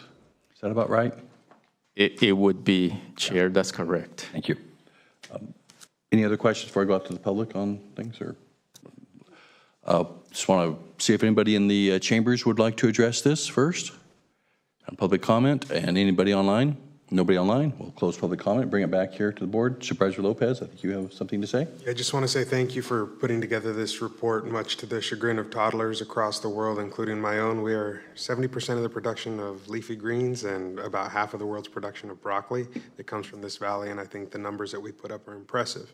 They fuel the local economy. It's by far the largest economic driver that we have. But as you pointed out in the report, I sat with it last night, the things that we have to deal with that most folks don't know about are a strong testament to the resilience of the population who lives in this valley and does this incredibly important work. I want to specifically focus on the pieces that can move quickly. We talk about the potential disasters from smoke, taint on grapes to other wildfire impacts as well as flooding. But when your time shifts, and I'm thinking specifically about climate change, when strawberries show up just a few weeks later than they would have a year before, that means your market is gone. That opportunity to make your profit, which typically happens at the front end of the market as folks are most excited about summers as they first appear on the shelf, your profit is gone. And so you end up hoping to break even at the end of the year. So I want to thank our farmers, our ranchers, and all of those who take risk every single day to do what we do in this valley so well, better than anyone else in the world, which is to put nutritious food on the nation's table. It is important work, and it's something that we all see value in. And as we continue to preserve and protect this way of life in the Salinas Valley, I want to thank you, Ag Commissioner, and your team for doing the important work of helping us share this story. We just saw some hardware earned by county staff that happens when we tell our story. And for agriculture, not telling their story has been a key pitfall, I think, over the last couple decades, if not generations. And so helping tell the story through these important statistics are really, it's part of the value that we bring as a county in supporting our workforce, supporting our farmers, and supporting our nation. And so I want to just thank you for taking the time to put together this critical report. It's a really well done report, and I appreciate it. Thank you. Thank you very much. Thank you so much for your presentation and for the report as well. It's a beautiful report. I think that we're so fortunate to have your leadership because you help bring all of the disparate groups together, you know, in many different ways. I've heard your name mentioned in so many different venues, and it's always in a very positive way. So it takes a lot to do that. I'm curious about one thing regarding strawberries, that it's almost $1 billion in value, and yet we had that massive issue with the levee breaking, which my understanding is had to have destroyed, you know, a lot of the crop. If that had not happened, just out of curiosity, do you have any thought of how much we lost, I guess, is it really the right way to ask the question, due to the Pajaro flooding from the levee breach? Yes, Supervisor Adams, that's a great question. I think when we were doing some damage assessment last year, we were estimated $160 million in strawberry production from the flooding. It was good to see that, you know, our growers are pretty resilient, and we did have some losses. Strawberry fields that were completely decimated, they were lost. But our growers were able to save some of the fields, and they were able to do the best that they could in trying to get crop out of the impacted areas last year. So that really made a difference. Great. So it would have exceeded $1 billion in revenue. That's amazing. You know, if that's about what we lost, 160,000 saved. And for some of those fields, they are not lost forever. What you're saying is that people will be able to harvest again, plant and harvest again. That is correct, Supervisor Adams. In fact, even this year, some of the fields that were lost last year because of the flooding are back in production, so that's great news. It really is, and I just underscore what Supervisor Lopez said, the resilience and the courage and bravery that it takes to be in this business is amazing to me every single day. It's a gamble. Do you know, I really have great admiration for the many people in our community who, you know, are the ones who ensure that I have my power greens for breakfast every day. And it's just such an important element as we feed the world. So thank you for the big part that you have in ensuring that the world gets fed from Monterey County. Thank you. Thank you very much. I also want to thank you for the, you know, the report and all the work you do on making sure that the industry keeps moving forward, and with the multiple regulations we obviously face from the state and changing regulations that come about. I do want to follow up a little bit, excuse me, on Supervisors Adams' comments when you spoke about the Pajaro Valley right there. Do we break any of these numbers down sort of geographically? Because, you know, obviously the valley is a huge part, but it's not the only place. There is some agriculture in Carmel Valley and elsewhere, and you go down past the valley into Lockwood, there's livestock or, you know, vineyards even out of the valley, and North County has a lot of agriculture as well. And then there's the two valleys where I actually have a little bit of the Pajaro Valley, as I just mentioned, in the Salinas Valley. But do we break that down at all? Thank you, Chair Church. We haven't done that yet. A lot of our report, actually all of the report, is an aggregate of all the different commodities grown through the different areas in our county. That is something that I would be interested in checking with my staff to see what we might be able to do. I think it would be, you know, really informative if we maybe looked at what is the production per district in our county. So that way, you know, you could look at District 2 and really get a sense of the different commodities that are being grown in your district, and get a sense for the value of those commodities. And likewise for Supervisor Adams, your district, because there is wine grape production and other commodities being grown in your district as well. And of course, Supervisor Lopez, who has the majority of our agricultural region. No, that sounds like a great idea. I'm always impressed that Monterey County is not just the fourth largest agricultural county in the state, but the nation. I mean, and that is, I just don't think you can reiterate that enough and comprehend that enough. It's a big country. There's a lot of agriculture around.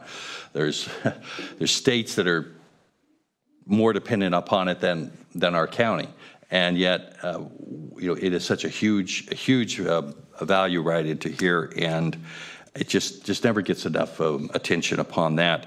I, you know, just also want to point out, I think sometimes overlooked is there's a lot of small farmers around, and the impact that they have. They're able to focus on some specialty crops that don't have the big market that lettuce and broccoli may have, but are just as important when we put together our bowl of salad or whatever else we put on our plate, and giving that variety. And it's great to live here in Monterey County. We don't, we have great vegetables and food and fish and everything. And as I've had friends from other states come in and they say, your food's so good here. And I go, well, yeah, that is true. That's because that's what you eat in your salad in Cleveland, Ohio, too. It comes from here, but it's a little fresher. So thank you very much for your report. Yes, go ahead. Yeah, Mr. Chair, I'll acknowledge and thank our seasonal farmers as well who put out those seasonal goods like Christmas trees. I hear you alluding to it, so I'll thank them as well. I think that's critically important, especially at spreading joy during the important season of Christmas. But I did want to point out one other thing we can all do right now. And I know for a lot of us, we kind of take agriculture for granted when you live in the middle of it at times. But one of those critical things that's happening right now is the Farm Bill has been stalled at the federal level. And when it's stalled, a lot of people say, well, it's getting an extension, they'll be fine. But there's elements of the Farm Bill that are not being refunded or funded to a new level because they've met their cap. And so there are programs that many of our growers use that are not accessible right now and have not been for about 18 months. Unfortunately, with the deadlock that we're seeing in Congress, it doesn't look like anything will happen until after the election. But at any opportunity that anybody who might be watching this, even if it's 3 in the morning and you're seeing us on a rerun on a channel, might have to continue to push members of Congress, not just from our region, but from the Central Valley and others, to come together to pass a farm bill because our region is critically reliant upon it, not just the programs that for insurance and water conservation, but immigration programs that touch the workforce that is critical for what we do here in this valley. They deserve to have a pathway to citizenship. A lot of those pieces to help move that needle are available in that new farm bill. So I'm hoping that we can, our board has taken a strong stance on that, as has the RCRC board on our behalf. I've traveled back twice to speak on it, and I'll be going back again in September. But encourage everyone to use whatever stage, leverage, or opportunity they may have to advocate for a passing of a farm bill that impacts us all here in Monterey County. Thank you. Thank you. And thank you, Mr. Hidalgo and Mr. Lewis, for your presentations. And with that, we'll recess for lunch and be back at 1:30. Thank you.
Mic check, 1, 2, 3.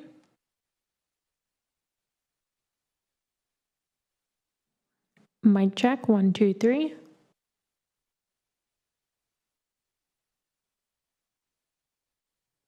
Mic check, 1, 2, 3.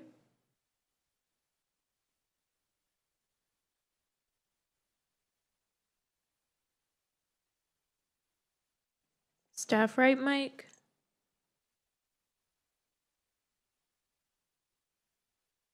Staff left mic.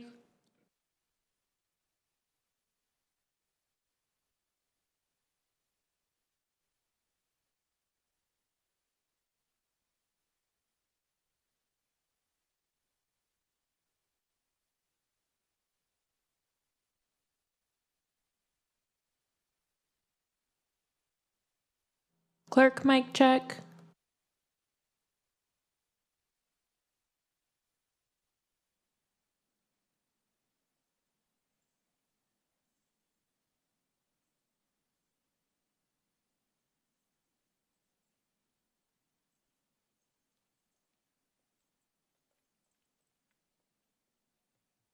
ADA mic check. Podium mic check. And can you turn these microphones off?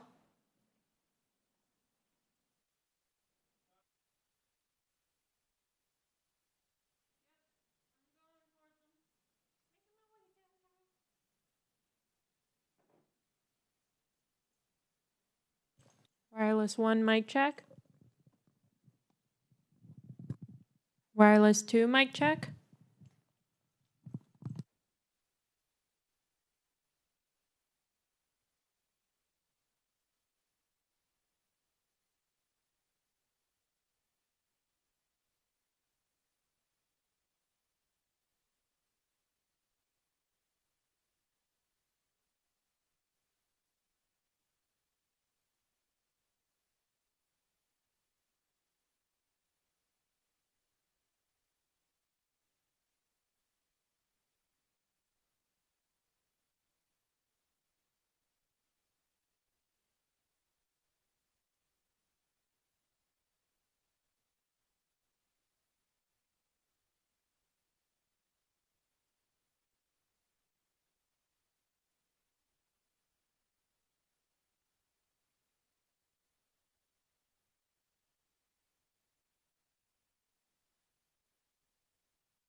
Mic check.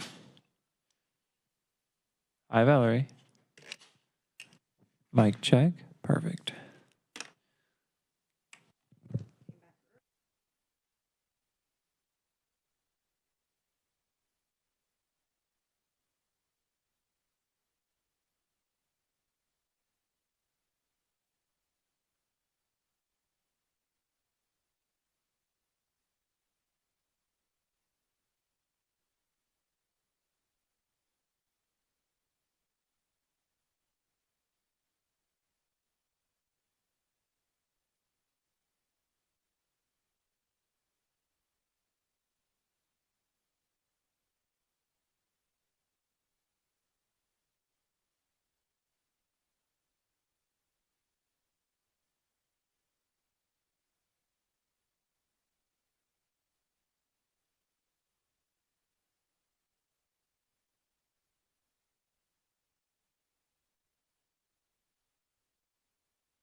Thank you. Anna? Hi, Valerie. I hear you loud and clear. Perfect. Perfect. Call for the announcement again, hopefully at 1:30 when we start. Okay, sounds good. Anna? Okay. Okay.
Mhm.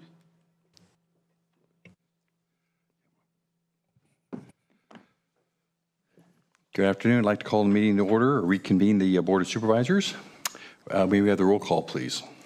Good afternoon. Let the record reflect all supervisors are present with the exception of Supervisor Alejo and Ruth Askew, who are absent today.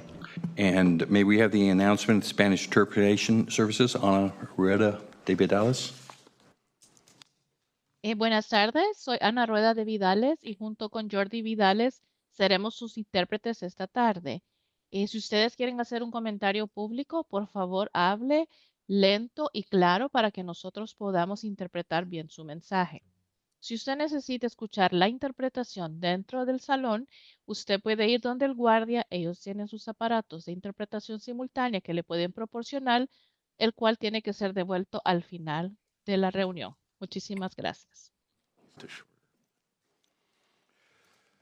Thank you. So the first matter up is item 11, which is to review the findings recommendations of the 2023-2024 Monterey County Grand Jury reports. Mr. Chulos, I believe you're leading this for us. Thank you, Mr. Chairman. Good afternoon, and good afternoon, board members and the public. We have before you today a consideration of draft responses to two reports that were prepared by the 2023-24 Civil Grand Jury. The first one is regarding the cannabis tax revenue, and the second one is regarding an issue related to the City of Monterey Fire Department, but which involves our Emergency Communications Department. And as we've said before at other meetings where we've discussed these matters, the Civil Grand Jury plays a really important role in local government in terms of investigating and reporting on and making recommendations on various aspects of government operations. They've prepared thoughtful findings and recommendations, and we really appreciate their hard work. And we'd like to thank the 2023-24 Civil Grand Jury for their work, and it's certainly to call out Christine Larabel, the foreperson, and also Sean Ellerby, who is a former county employee who many of us have worked with, who was a member of the Civil Grand Jury, and we appreciate all of their work. The first item regarding the cannabis tax revenue, this one involved, we've prepared a response that's before you today that our office prepared, which took into consideration input from the cannabis program manager, from the health department, and then from some of the elected or all of the elected offices which responded to the Civil Grand Jury directly, but we reviewed their responses carefully as we prepared the response before you today. And that includes the auditor controller, treasurer tax collector, the district attorney, and the sheriff. We distributed this morning a corrected copy of the Exhibit A. I noticed yesterday in reviewing the report that we had inadvertently made an error in the strategic plan finding, and we clarified the fact that the updated strategic plan is going to be presented to the Cannabis Committee in September, the board's Cannabis Committee, and then a progress report will be given to the full board by the end of this calendar year. Mr. Chairman, I can go through each finding and recommendation if that's the will of the board, or if you've had a chance to review the responses and are comfortable with them, we can go there as well. So, I'll look to the board members if they have a preference on this. I've had the opportunity to read through it all and, felt confident with the responses. I don't think we need to go through it. I have one or two that the responses perhaps I'd like to just kind of raise a question or address on why we chose that. And Mr. Chairman, if I might suggest now, before we move on to the next report on the sheriff's or the Monterey Fire Department, if you'd prefer to give us your comments now, that would be great. Yeah, it was so on F1, we had a partial, trying to look at these from my notes here without anything on the screen. We can put it up on the screen, Mr. Chairman. Yeah, we've got that here. Easier. Just give us a minute to get that up on the screen.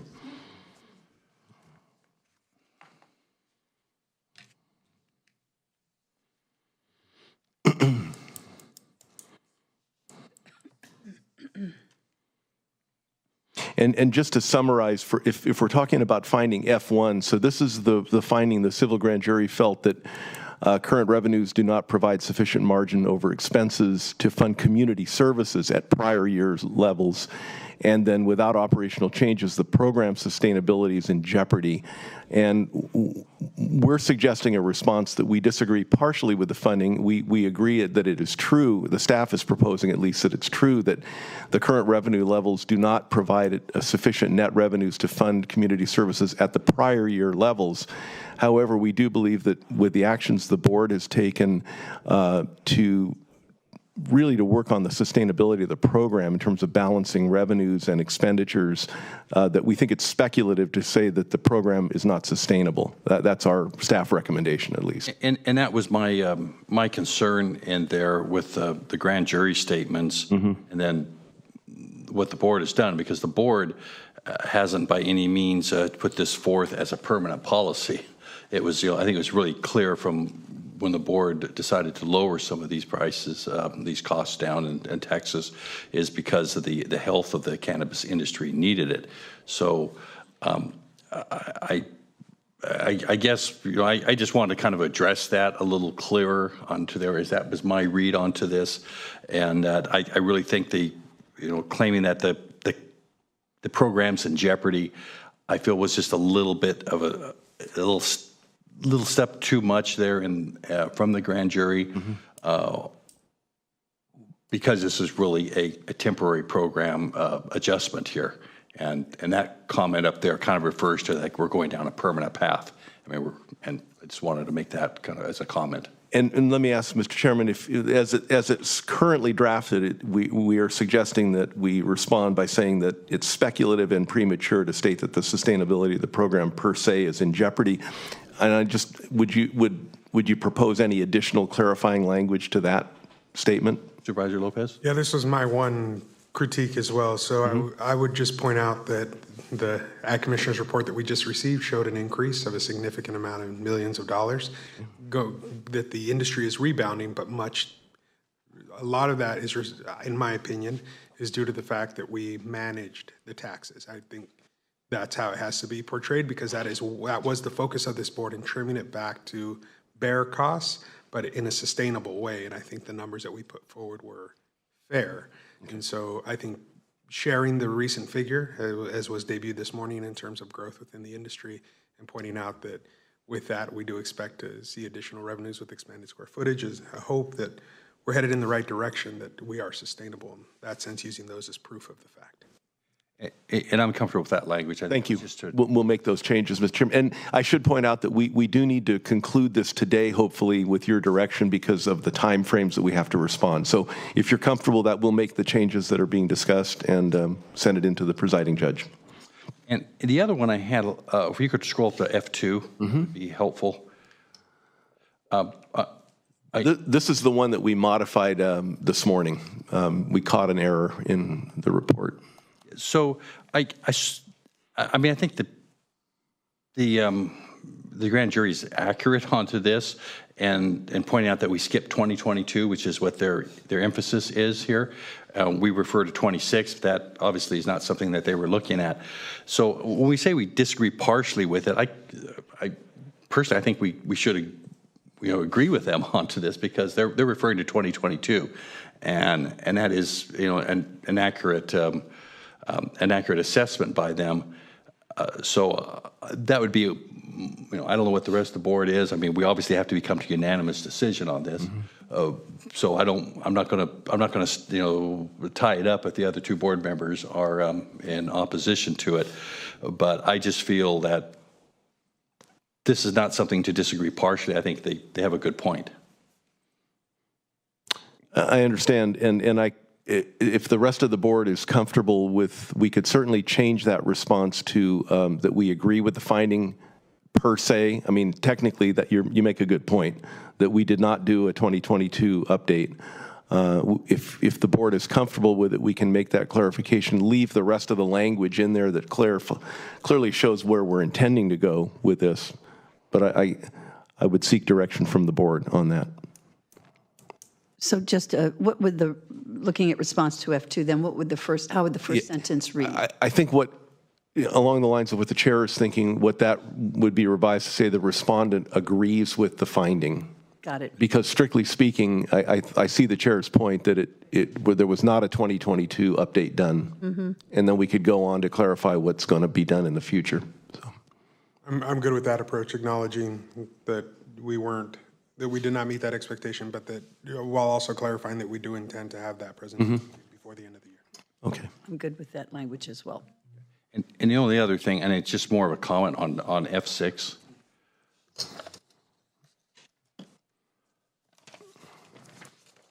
Yes. This is one where the community survey in 2018 was referring to drug education and prevention, and that little had gone into that.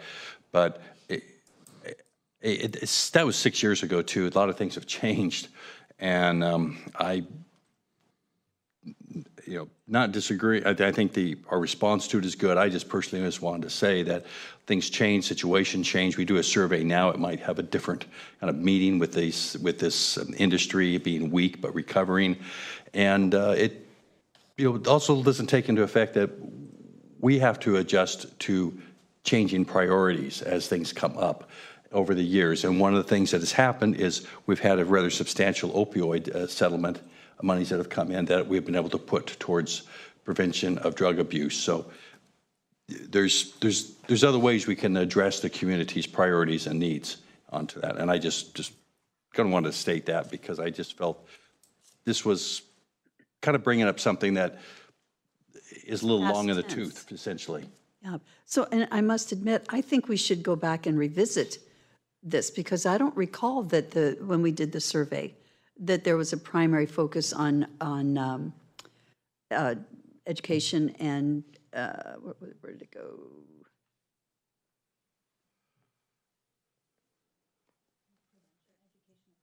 Yeah, education, drug education and prevention. There was definitely education, but I don't recall that was the top priority. We also found that a lot of the people felt that it should go to health-oriented issues. That housing and food safety, food shelters, essentially food was another important part of it. So if maybe we should do another one. The way that we got those priorities is that each one of us held a town hall in our own communities to ask the people in the community what they wanted to spend this new revenue stream, which we knew it's rare and that probably would never happen again. What did they want to spend the funding on? And I honestly don't recall that was the primary response, but I'd like to take a look at where the documentation is, so that we can go back and revisit that. And I agree with what you're saying, Glenn, Supervisor Church, that, times have changed. And I'd be shocked if anything other than housing came up as the top priority.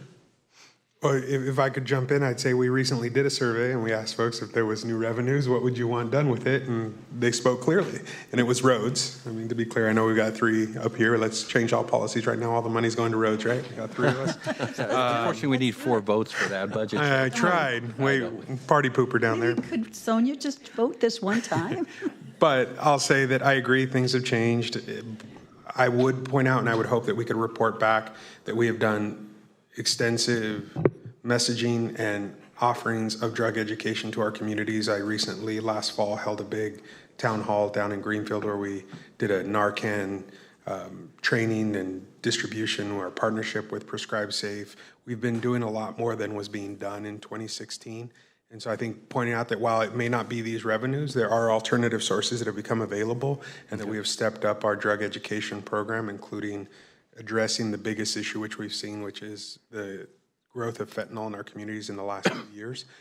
So I'm in agreement. I don't know that I want to go out and do another survey. We just paid to do one. We've got one in hand, and we can point to that if we want the data from that to respond to what current community sentiment is. But big picture, I do think we've done a significant amount around drug education. Could we do more? Always, yes. But the health department has stepped up, and I think we should acknowledge that. We can certainly add language like that to the response if that's the direction from the board. So, sure, yes. Okay. In support of that. Any other input on this particular? Okay, good. Thank you. And then the second one is regarding the City of Monterey Fire Department. And the only part of that report, as you know from looking at the staff report, has to do with the alert and paging system that the grand jury commented on with Monterey Fire. Karina and I had a couple of lengthy conversations with Leanne Migowski, our Director of Emergency Communications. I think Leanne's on the line if we need to have her jump in. But there is work being done on creating a system like the one that the grand jury speaks to. It involves the fire, not just City of Monterey Fire, but all the fire departments that the county dispatches for. So it's got some levels of complexity, but it is being worked on. And as we say in the response, that we expect this to move forward through the Emergency Communication Operations Board, the Policy Board, and we talk in here in the response about an update to the Board of Supervisors by the end of the calendar year. But that is being worked on, creating a better, more modern alerting system for the fire agencies. And if there are specific questions on the details of that from a tech standpoint, I think Leanne is on the line and could speak to them. But that's our proposed response, Mr. Chairman. Any further comments from the board before I take it out to the public? Or? Okay. Is there anybody in the chambers that would like to address this matter? I see nobody. Nobody online. Okay. We bring it back here to the board. We do need to vote on a recommendation to follow the board's direction. So happy to move that we respond and give staff direction to include comments as amended from this dais in those responses to the grand jury, and also acknowledging and thanking them for their service and work on these critical issues. Absolutely. Well, I'll second that then. Okay. All right. All those in favor? Aye. Aye. Opposed? The motion carries. Thank you, and thank you to the grand jury as well for the important work that they do. It's a lot of work to do this. Thank you, Mr. Chairman. Very much liked. Brings us to item number 12, which is to receive a report on implementation of SB 552 relating to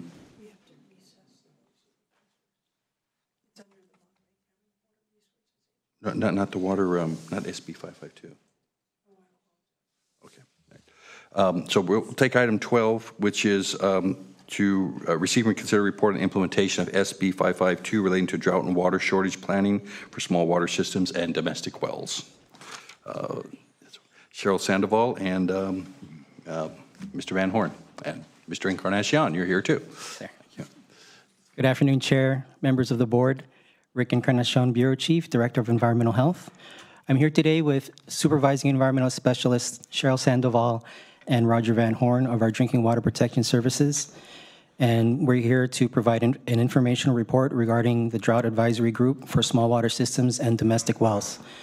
And with that, I will turn it over to my team. The mouse isn't working to launch.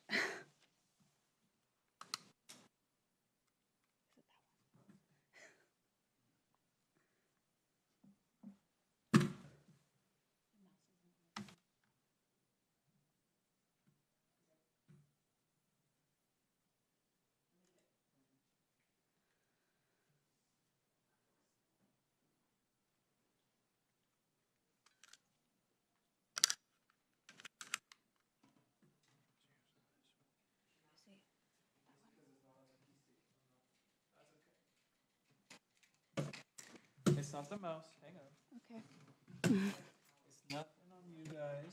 We had a reset. Okay. So now, make sure our mouse is going. Okay. Which one is it?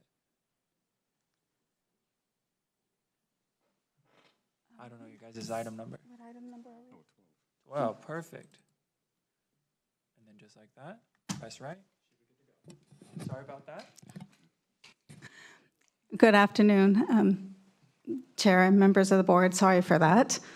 As Rick had mentioned, I'm Cheryl Sandoval with Monterey County Environmental Health and the Drinking Water Program, and I have Roger Van Horn with me. We both supervise the different drinking water programs in environmental health.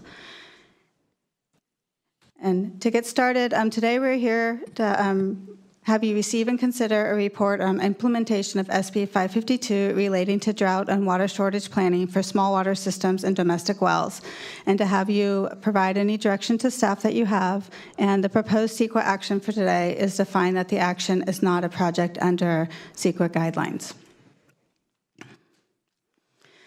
Senate Bill 552 requirements are as follows. A county shall establish a standing county drought and water shortage task force or alternative process to facilitate drought and water shortage preparedness for state small water systems and domestic wells within the county's jurisdiction, and also to develop a county drought resilience plan that includes potential drought and water shortage risk and proposed interim and long-term solutions for 1 to 14 connection systems. To implement this plan, we will establish the alternative option, what is to establish a drought advisory group to facilitate drought and water shortage preparedness for state small systems, which are the 5 to 14 service connection systems. Local smalls would have 2 to 4 connections, and domestic wells, which are the single connections. We will be preparing a county specific risk assessment, and then we will prepare a drought resiliency plan. We do have a consultant, Stantec, that has been provided by the state DWR to assist us in development of the plan.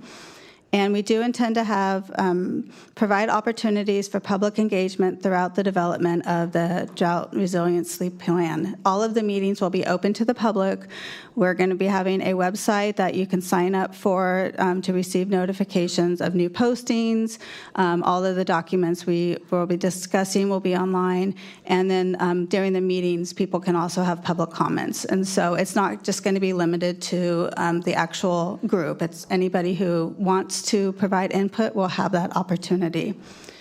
And then ultimately, this plan will be presented to you for consideration and adoption.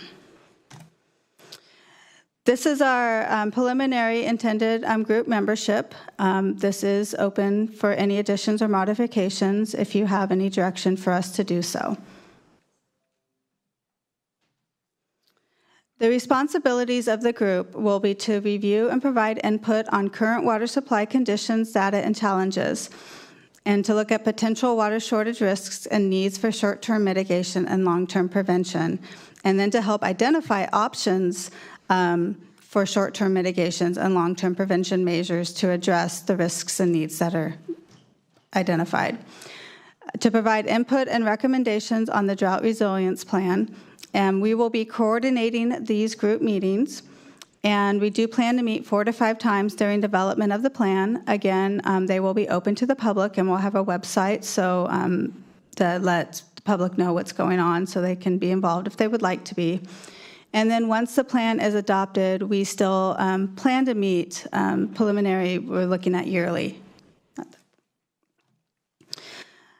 So where are we at? And for next steps is right now we are just establishing the drought advisory group. So we're right at the beginning. Once this is done, we'll be conducting the risk assessment and identifying actions and strategies to help small systems deal with droughts. And then we will be presenting this to the board for you to adopt.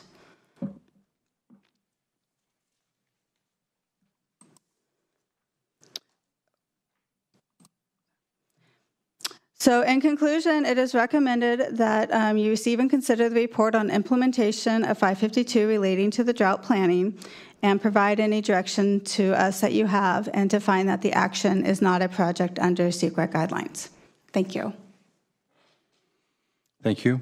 Do we have any questions on this from the board? Yes, Supervisor Lopez? Not a question, but just a comment. Someone I didn't see, and it might have been, the list wasn't up long, but on the stakeholder list, Farm Bureau. And I mostly am thinking of a lot of those wells that are residential serving. Most folks have a commercial and they also have a residential on the same property. I just think that's a way to perhaps capture some voices that aren't at the table. So I didn't see them on the list. I don't know if they weren't there because we went through it. But They were not on the list because we were initially looking at domestic wells, but that is a great point that a lot of them are on farm. Yeah, the domestic is on farm. So yes, we do want to make sure that that group is included. Perfect. Thank you. Very good point. So before I make any comments, I'm going to take this out to the public. Is there anybody in the chambers that would like to comment on this matter? I don't see anybody. Anybody online? Yes. Yep. Keija Rivers? Yes, you have 2 minutes on this item. Hello, good afternoon. My name is Kai Rivers. I'm a policy advocate with Community Water Center. I would just like to express our support for Monterey County's implementation of SB 552 and the creation of the County Drought Task Force. Community Water Center, we work with communities across Monterey County who lack basic access to water for drinking, bathing, and cooking because of severe contamination. And SB 552 is really designed to respond to drinking water needs just like this. So because of that, we look forward to the county to uphold their commitment to consider the human right to water on implementing policies such as SB 552 as required in the county's human right to water resolution. And as the county works to implement SB 552, we ask the county to coordinate with groundwater sustainability agencies, for example, to evaluate groundwater quality monitoring networks and fill any identified gaps within those networks. Additionally, seawater intrusion is also a risk to drinking water needs in the county. So we also ask the county to work with GSAs to prevent and mitigate drinking water impacts related to seawater intrusion, which can really be exacerbated by groundwater over extraction and sea level rise. In addition to coordinating with GSAs, we also ask the county to coordinate with neighboring counties such as San Benito and Santa Cruz County. Santa Cruz County already has begun implementing SB 552 and has a drought plan. So we recommend looking to them to ensure consistency with certain elements. Additionally, under SB 552, counties must ensure that interim and emergency drinking water solutions are available to drought-impacted communities. And to accomplish this, we ask that Monterey County analyze the current technical assistance support to ensure that it meets drinking water needs, even as communities grow a need for interim and long-term drinking water solutions. Thank you. That's it. Okay, we'll close public comment on that then. So my comments onto this is I'm happy with the general structure of the program going forth. When I look at the composition of the body that's being put together to look into what is basically water from wells from single use on up to a maximum of 14 in some systems, I'm concerned that there's a lack of engagement from those that are going to be most affected by it. This committee, this group is going to eventually come up with a plan. It's going to come back to the Board of Supervisors, which is going to have some impact on these systems, either in cost or in resources and other ways. And there's only one person on here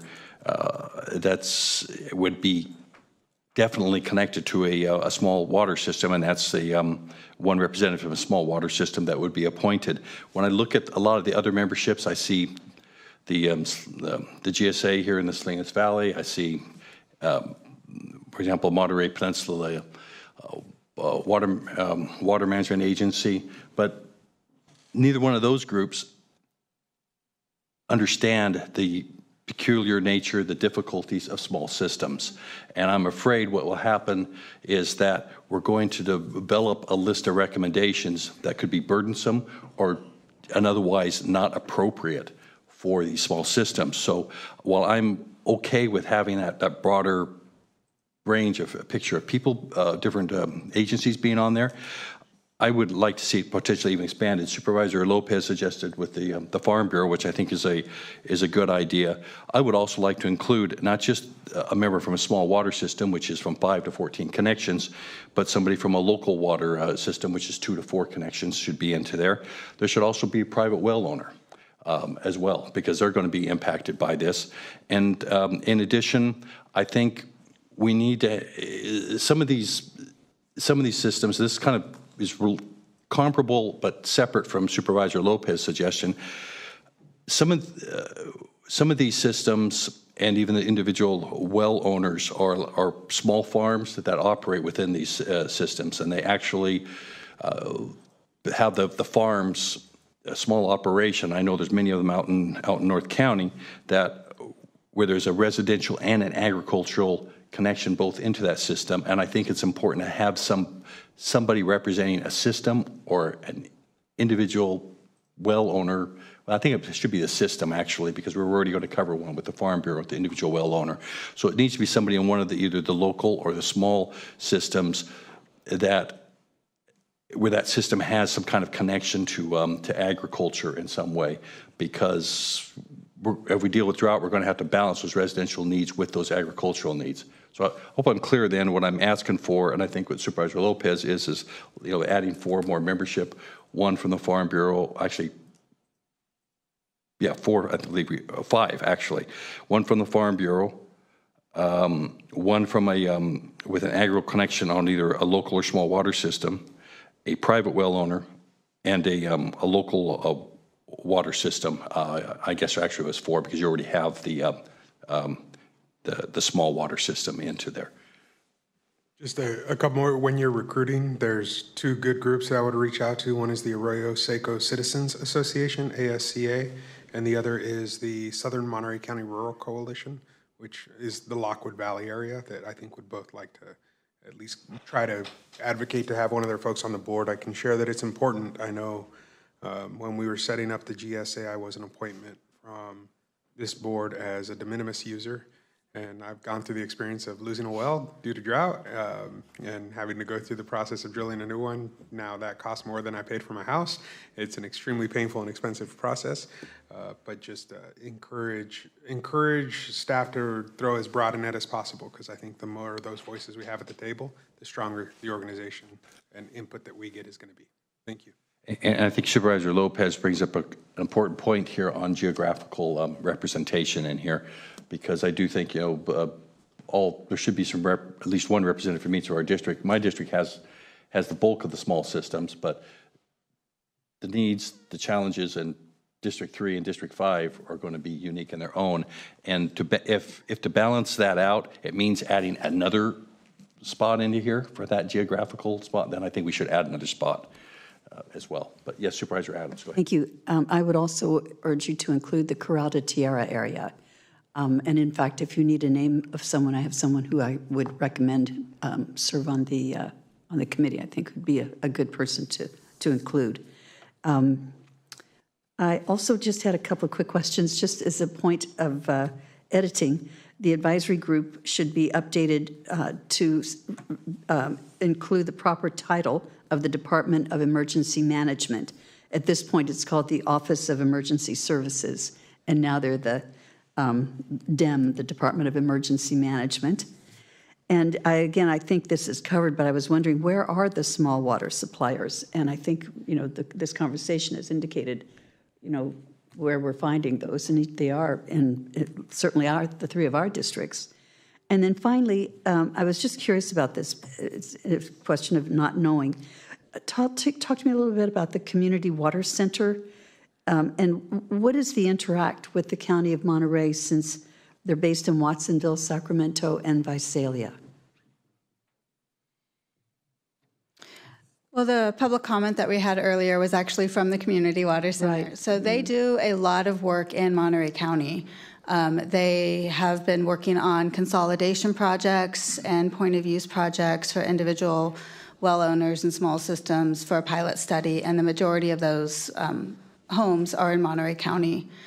So they have actually been really, really proactive in trying to help disadvantaged communities get bottled water, get involved with any sort of consolidation project, or so they do have a pretty good, from my experience, interactions with a lot of the communities. They've also been looking and working with communities outside Greenfield on a potential project there, North County. So they're not just in North County, they've been working throughout the county. Were they helpful in Pajaro? I'm not sure, but during the floods? Right, I mean, the levee break. I'm not sure, I'm not personally aware of what they were doing during that. They may have been. Good, thank you.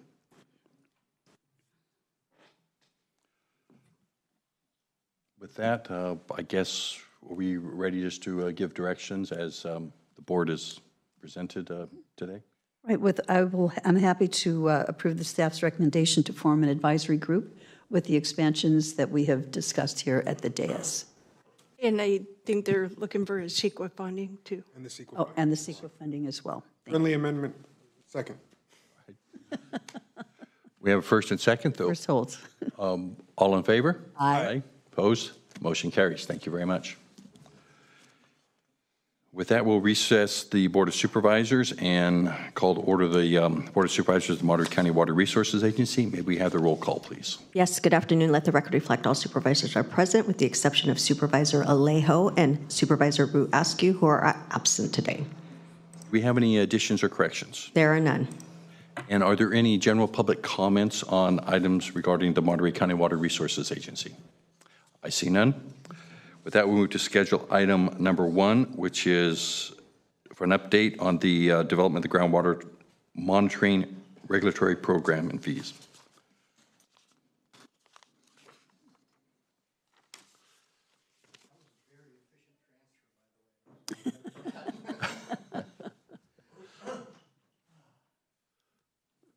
With the transfer of power to be so simple. It's so simple. Good afternoon, directors, supervisors. My name's R.I. Ashdarian. I'm the general manager of the Water Resources Agency. Excited to be here with you today. We've got two really great topics to update you all on, some of the most interesting work we're doing currently. I'll be talking about the GEMS expansion, which has been an ongoing discussion for approximately a year now with the Salinas Valley Basin GSA to meet the 21st century regulatory requirements that we face today and will continue to face in the future. And then with me following my presentation will be our senior engineer, Elise Ramirez, who will be presenting to you an update on the San Antonio Spillway Replacement Project, which has been the topic of conversation since the 2017 Orville Dam failure, and so very happy to be making some significant progress there and reporting on that today. So I am going to look for my presentation here.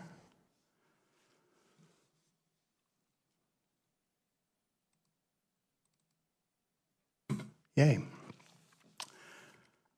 All right, so today's discussion about the Salinas Valley Basin, groundwater, the history of groundwater monitoring, the role of the agency, and our vision for going forward. We're going to be covering just a brief overview of the basin itself, the work that we've been doing, talk a little bit about SGMA, right? A real paradigm change that occurred about 10 years ago. What we're conceiving is a groundwater monitoring regulatory program, the GEMS expansion update, and then, of course, bringing it all together. How do these things intersect? So as a reminder for folks and as information for, those who may be not familiar, the Salinas Valley Groundwater Basin is enormous. It has a political boundary at the southern end of the Salinas Valley at the San Luis Obispo County line, and a geographic end at the northwestern part of the county at the Pacific Ocean. It's approximately 400,000 acres and about 250,000 people dependent on it, as well as the county's big portion of the county's agricultural production. So it's a very important groundwater basin. The agency's history in terms of monitoring the groundwater basin goes back to the 1940s, and so essentially to the time when we were created with initial efforts focusing on groundwater level monitoring and mapping. That expanded into water quality monitoring in the 18400 subbasin in the 60s to map seawater intrusion, and then expanded again in the 90s to include reporting for the extraction of groundwater, and as well as reporting on ag and urban water conservation measures.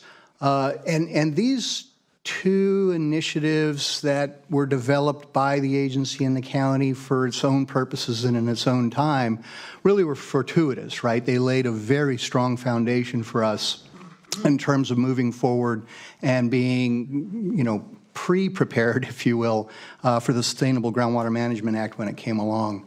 And then ultimately, of course, Sigma comes along, groundwater sustainability agencies are formed, and we've been a collaborator with them ever since. So Sigma, it's the Sustainable Groundwater Management Act. It's actually 3 state laws that were signed in 2014.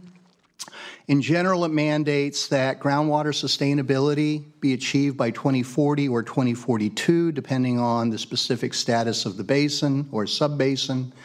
It mandates Department of Water Resources to establish and prioritize groundwater basins. We have 5 in the County of Monterey. Approve plans and monitor progress, as well as determine sustainability. So the Department of Water Resources essentially are our judge and our jury as we go forward. It provided for the formation of groundwater sustainability agencies. There are 6 in the county, and the aim here was to provide, local control in lieu of state or county control. It mandates the development of groundwater sustainability plans, which we have done and have been successful in initial rounds. And of course, in order to measure sustainability and progress towards plan implementation, it requires monitoring of groundwater levels, quality, and usage, among other things. So the Groundwater Monitoring Regulatory Program, what we're conceiving here is essentially an articulation of all the work that the agency's been doing. And so while the focus of expanding the groundwater extraction monitoring system has been the focus of discussion for about a year now, related to that are things like the groundwater level work and the water quality work that we do. And so we're looking at this as an opportunity to be able to bring these things together essentially into one document, what we would be calling the Groundwater Monitoring Regulatory Program Manual, so that you all as policymakers, the stakeholders, and us as staff can have a more comprehensive view of all of the activities that are going along, what those activities take in terms of resources, what they are in terms of costs, and also helping inform priorities as we move forward.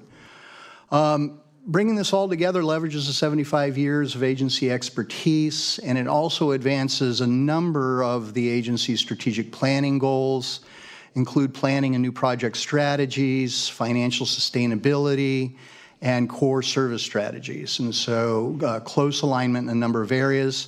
It also supports the efforts of the Salinas Valley Basin GSA to implement their programs.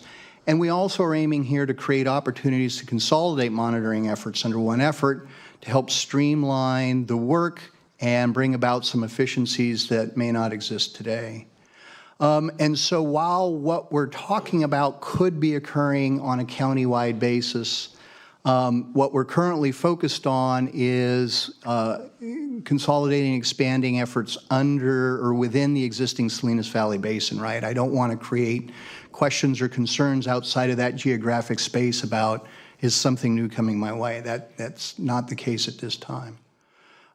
So it could be utilized to support other groundwater management efforts. These include the environmental health, the Regional Water Quality Control Board, and GSAs outside of the Salinas Valley Basin. So for example, the Monterey Peninsula Water Management District, who's responsible for Carmel River, could conceivably request service from us if it chose to. The current GEMS program is authorized under 3 different ordinances currently, and it can be a bit confusing sometimes. So what we are proposing to do is repeal the 3 that were adopted, more or less 30 years ago, and adopt one new ordinance. Another major change that we are proposing to implement would be establishing a Prop 26 regulatory fee on a per well basis. And then, of course, this is, at this time catalyzed by the need to support the Salinas Valley Basin's GEMS expansion request. So we continue to work closely with the Salinas Valley Basin GSA in terms of meeting their regulatory requirements under SGMA. We continue stakeholder outreach that began in the fall of 2023. And we've made a number of presentations on this along the way, including to the agency's planning committee, Personnel and Admin Committee, the directors, been here to the supervisors, to the Salinas Valley Basin Board, and to a number of stakeholder groups. So trying to, get the word out and make sure folks are aware. As a reminder, kind of why GEMS expansion, it's sort of the why now question. This is to really meet the regulatory data collection needs of the Salinas Valley Basin. They've got their 5-year evaluations on the GSPs forthcoming, the 18400 being the soonest and the other 5 basins not too far behind. It also will help address the recommended corrective actions that DWR has made, and aligns the GEMS boundary that we currently have with that was drafted by DWR back, after 2014 in Sigma. And so to remind folks of those areas that are outside of the current GEMS program area, geographically, the largest space is in the South Valley. I suspect it may not hold that many wells, but we'll have to learn. And then, in the northwest portion of the basin, we have the Langley area. That will be very different, right? Probably not a lot of big tracts of land, probably many small users. So we don't intend to take this all on at one time. It's much too big for that, so we're looking at a multi-year implementation. In prioritizing this work, we'd be looking at the 18400 because it has a tighter deadline than the other subbasins. We'd be looking to the registration of unregistered wells because if we don't know they're there, how do they report? We'd be working with the new extraction reporting criteria and filling data gaps, and then ultimately looking for enhancements and other cooperative opportunities to improve the program. So current changes being planned. In well registration, under the current program, a well that has a discharge diameter smaller 3 inches does not need to register. Under expansion, the proposal is that all wells would register. Our aim here is for known wells not to re-register. We don't want to have to go bother people who've already registered and ask them to do it again. But we will require that changes to wells, whether it be ownership, repair, modification, destruction, be reported. With respect to extraction reporting, the same criteria exists under the current program. If you have a well with a discharge pipe smaller than 3, you don't need to report. The Sustainable Groundwater Management Act set a new standard, what's often you'll hear referred to as de minimis. So this would be a well that is using less than 2 acre-feet per year. It will take some while to sort through this because if you're an individual with a small well, how do you know if you're pumping more than 2 acre-feet per year? So this is one of those issues that will take some time to evolve and refine. And so looking for enhancements to the GEMS program, a big one is shifting the reporting time frame. Currently under the existing program, our reports come out later than when DWR would like to see them. And so that's something we look to improve. And to improve that, it could be the use of technology. In other words, automating some meters that are out there to send, signals along the way, as an example. So to summarize, GEMS expansion is to meet the regulatory needs of the Salinas Valley Basin for data collection in their jurisdiction. It will mean the registration of wells that have not been previously registered. It will have some new reporting requirements. We aim to improve processes and efficiencies, and certainly looking to meet the future needs of others. So how does this all fit together? So we're imagining kind of a multi-tiered approach in terms of documents and agreements to bring it all together. The first is this notion of a new ordinance. In general, it would affirm the agency's authorities to perform groundwater monitoring that are already conveyed under the Agency Act. It would establish the opportunity for other entities to approach the agency to provide work. The current ordinances don't allow for that. And it would establish a new regulatory fee to cover the costs of the regulatory program. So the new approach to cost allocation and recovery, historically the agency has allocated its costs predominantly on a per acre basis. And there's been a lot of good reason for that, but when we think about well monitoring and whether it's water quality, water level, or extraction, the level of effort really isn't dependent on the number of acres involved, it's dependent on the number of wells involved. And so if I own 100 acres with 10 wells and my neighbor owns 100 acres with 1 well, the per acre basis we'd be paying the exact same thing, but I'm getting much more service. And so that's why we're proposing to shift to a per well basis. So the ordinance would establish the broad authority, and then we would be looking to service agreements to establish specific terms and conditions for service. In this case, since they're the ones standing before us, if you will, that would be the Salinas Valley Basin. And then we would either have, you can think of it as an exhibit, a task order. I imagine something here that will be updated on likely an annual basis that will call out the specific work and specific costs that are being proposed. And so this will create opportunity as we go through our budgeting cycle on an annual basis for public input, for guidance from the directors and the supervisors and so forth on these specific tasks. But it'll bring transparency to that. And then ultimately, all of this gets approved by you all as part of our final budgeting steps on an annual basis. And so I think of it like when we go through the various zone assessment changes on an annual basis, and there are a number of resolutions that get adopted along the way. This would be something like that. Again, providing ample opportunity for the stakeholders to weigh in. We continue to work with County Council and Salinas Valley Basin on outreach to inform the ordinance. The ordinance that is in your packet right now, I call it version 2.0, has been out since May. It's been subject to review by a number of different entities, and the communication has been very constructive and very helpful. So I think this version is much better than the initial. We are looking to be able to bring the ordinance forward in the August timeframe to the directors for recommendation to you all, and then to you all in September.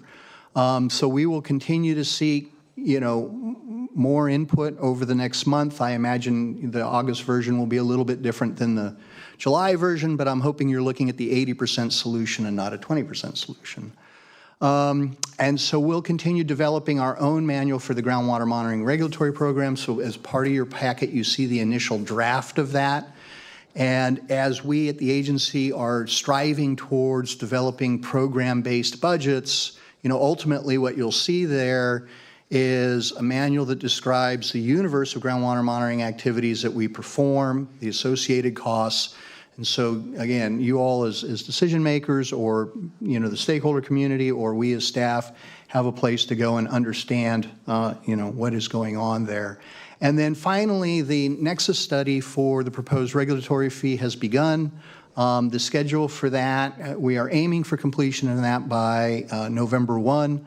But I think it's one of those kind of efforts where getting it right is more important than getting it quick. But that is the current schedule, and we will work on that. And as it becomes, partially baked, we'll begin outreach as we have with the ordinance and begin to solicit input along the way. So August 19th, our aim is to bring it to the directors for a recommendation to you all. And then for the two ordinance readings, we'd like to plan for those on September 10th and September 24th. That would then allow the 30 days after hoped-for approval to be able to aim to enact the new requirements on the 1st of November. And this is, a schedule that is driven by Department of Water Resources and SVB more than us, and why, we are moving with haste here as we get to the final months. So that's my conclusion of the update. I'm happy to take questions, and I can't see who's on, but Perrette Harmon with the Salinas Valley Basin GSA may be tuned in and might have some comments. So that concludes my report. Thank you. Do we have any questions from the board, or before I go out to the public? Okay. I'll go. Is there anybody in the chambers for a comment on this? And if I see none, anybody online? Just Perrette Harmon. Yes. Perrette, do you have a comment there? Please go ahead. Yes. Thank you, Chair. Good afternoon, all. Perrette Harmon, Salinas Valley Basin GSA. I just wanted to express my appreciation for this partnership. It's been a wonderful, very productive effort by both agencies, Monterey County Water Resources Agency and the GSA. You don't often use those two words, efficiency and creativity, being used when it comes to talking about public agencies. we are doing it. And this is all about what makes the most sense. How can we avoid duplication? How can we reduce cost? How can we truly increase transparency in terms of who is doing what and why it's being done? So I think you know that we are young. We're only 7 years old, GSA, being a new public agency. And so instead of creating another structure and us doing something because we have a need, we have a mandate by the state, we have reached out to our partners in the county and found a really good collaborative counterpart here with the Water Resource Agency. So we are definitely embracing that there is a cost. It's going to be, we're not going to get everything right at first. And that's why the framework, how Ara explained it, the ordinance is just a foundational piece. And then there are other documents that are much easier to tweak and change as the condition change, as maybe new regulatory requirements come upon us. It's designed this way. We are funding this effort from DWR grant. This is the upfront cost of setting it up, doing a lot of the structure itself, the ordinance, and then outreach that was mentioned. But I really want to make sure that the public understands it. There's so many variations of what it means to each well owner, each parcel owner. It's not going to be the same what is changing for them. Some of them are going to be facing very new requirements. For some, nothing changes. So we need to be very meaningful about how we reach and the stakeholders, how we talk about it, how we explain to them why this is being done and how it's being funded. But outreach itself, we were fortunate to also pay in part with the DWR grant. So we are definitely not looking for a free ride here, but wanted to just to say it's two of us. We're doing it right, and I very much appreciate your support in moving this forward. Thank you. Christopher Bunn. Yes, Mr. Bunn, you have 2 minutes. Yeah, thank you. Chris Bunn with the Salinas Basin Water Alliance. In general, we're very pleased with the direction of this effort. Anything that reduces the silo effect and bureaucracy, we think is a beneficial thing for the public. We do have one critique, though, and I think it's a grave mistake, actually, and I've repeated this before in other settings. It's a grave mistake that the plan, at least the way it currently stands, it's requiring de minimis users to register their wells but not report. And we think that's an oversight that's going to need to be corrected either now or in the future. Case in point, in two of your subbasins in the county, the Langley and the Monterey subbasin, a very, very large percentage of groundwater users in those subbasins are de minimis users.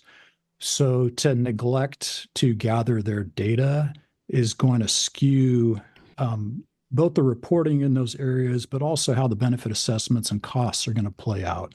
And I think that if that is not corrected now, we're going to be forced to correct that in the future. Thank you. That's it. Come on.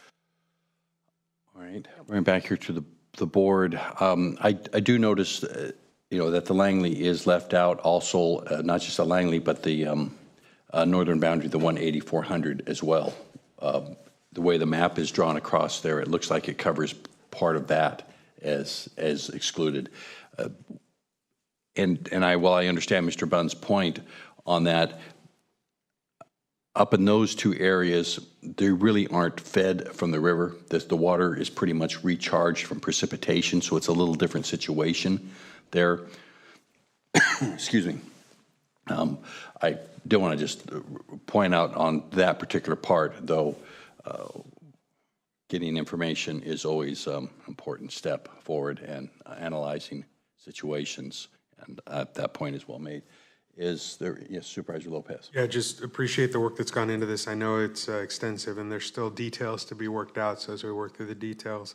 I know one that stands out to me, obviously as a de minimis user myself is the question of the cost of making the upgrades in order to monitor extractions, right? I know either my former system or the current system has any sort of way to track what that is. So if we're requiring the registration, but then also requiring reporting, you're requiring that the person invest in putting on some sort of a meter.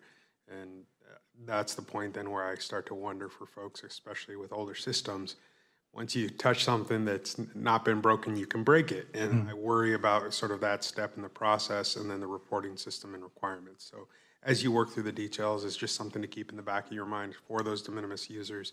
And then the form of what that monitoring looks like, what sort of technology. I know some folks used to use and some still use the metering of electricity and expectations based on calculations of averages used in that time period versus actual flow meters and the costs and the differences and changes in technology, but new technology breaks more often and costs more to replace. I've heard a lot of small opinions and pieces about that particular issue. And so as we work through those details, I just wanted to highlight those as issues that I'll be looking for when the draft comes back. But appreciate getting us to this point and look forward to helping create a data set that is functional and useful to help solve the problems that we're all facing as a region. Thank you. Thank you. I very much appreciated the presentation. It was really clear, and I thank you for that. I'm just kind of curious from my supervisor colleagues here. I was happy to hear Chris Bunn's comments of support, and I'm just wondering if you have a feeling from the conversations that you're having, whether we will find a lot of support up and down the entire basin from the landowners for this. Overall for Jim's reporting? For the reporting and, having to register, everybody has to register their wells now. The unreported wells will have to be registered. And sort of also, so what if they don't? Do we have the water police? Would that be you? Yeah, so the draft ordinance does touch on if you're out of compliance with the ordinance, and there are, steps laid out there in terms of how that's handled. And so, I think historically the question hasn't been, are there enforcement mechanisms? I think the answer has historically been yes. The question is, has there been enforcement activity? When I think about Sigma and sort of the shift in paradigm, it really shifted us from a world where we were doing this monitoring work largely on a discretionary basis because we knew the information would be important. And so enforcement was probably less of a priority. But now that we're moved into a regulatory paradigm because of Sigma, I think enforcement will become more important going forward. But I think that's one of those things that will evolve. Thank you. I know this does not have any action onto it, it's just a report. Are there any other questions?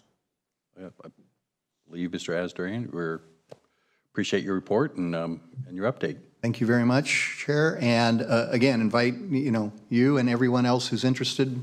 Please read the ordinance. Please read the manual. Please send us comments. Thank you. And then I'll turn this over to our senior engineer, Elise Ramirez, for the San Antonio update.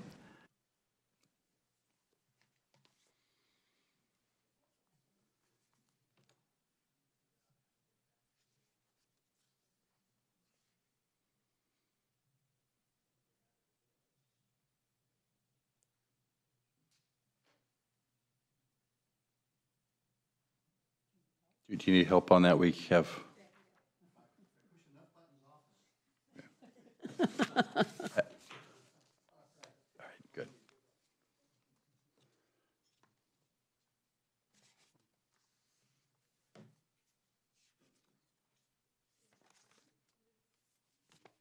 There we go. Good afternoon. Elise Ramirez, Senior Water Resources Engineer with the Monterey County Water Resources Agency. Here to present to you today on the San Antonio Dam Spillway Replacement Project. It's an update, so this is just a completed phase of this entire process, and it is specifically the alternatives analysis report. So that's a photo of San Antonio Spillway looking downstream. So just an overview of the presentation this afternoon will be just a brief San Antonio Dam background, just bringing you guys up to speed on where we're at. And then this San Antonio Spillway Replacement Mandate Timeline. So this is a mandated project by the state. I'll go over the alternatives analysis process, why we did it and what it entails, the alternatives evaluated for the project, the findings and evaluation matrix, how the team came up with the priorities and criteria. I will briefly touch on the low-level outlet works at the San Antonio Dam, and of course funding, our timeline, next steps, and then I'll be prepared to take any questions. So a brief cookie cutter slide we use for San Antonio Dam often is this one here. Construction was completed in 1967. Storage at elevation 780 is approximately 335,000 acre feet. It is within the Department of Water Resources Division of Safety of Dams jurisdiction with the state. Currently, it is assessed to be in fair condition, and I note the date there as 4/12/2019.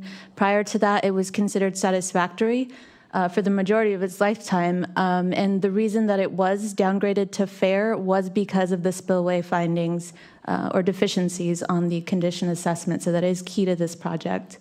It is an extremely high hazard dam due to the downstream populations. That's how the criteria is determined. And current regulatory compliance trends, just like everything else, is they're getting stricter, tighter, more in depth. So I just touch on that quickly. And then this San Antonio Spillway Replacement Project is a mandated project. As I mentioned, we have a bunch of projects for dam safety at San Antonio Dam, but this is the only one that's formally mandated and is tied to a timeline. So the photos to the right there are from the Oroville emergency that occurred back in 2017. Many of you might remember that. So the DSOD, or Division of Safety of Dams, that's what that acronym is a division of the Department of Water Resources for the state.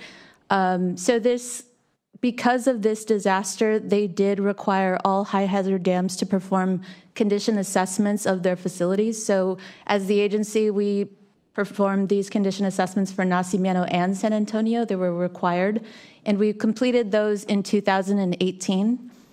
The agency was given a 5-year timeline to perform corrective measures from the findings of those condition assessment reports. So between 2018 and 2022, the agency worked through potential rehabilitations or retrofits, looking at value engineering approaches to not have to replace the entire facility. So we did look at those approaches, and ultimately it was decided that that would not be acceptable. So DSOD formally said it is going to be a full replacement, and that mandate came in 2022.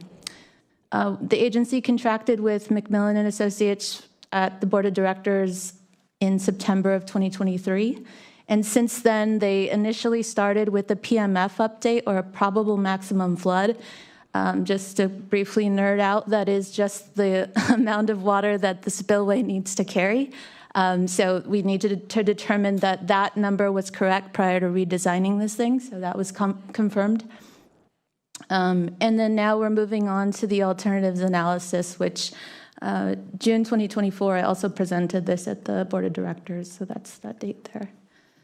So for the alternatives analysis process, the purpose of, this is the overview. So the purpose of the report, considerations, criteria, the evaluation matrix, how the team assigned the criteria weights and evaluated the alternatives, and then we'll go over the final outcome.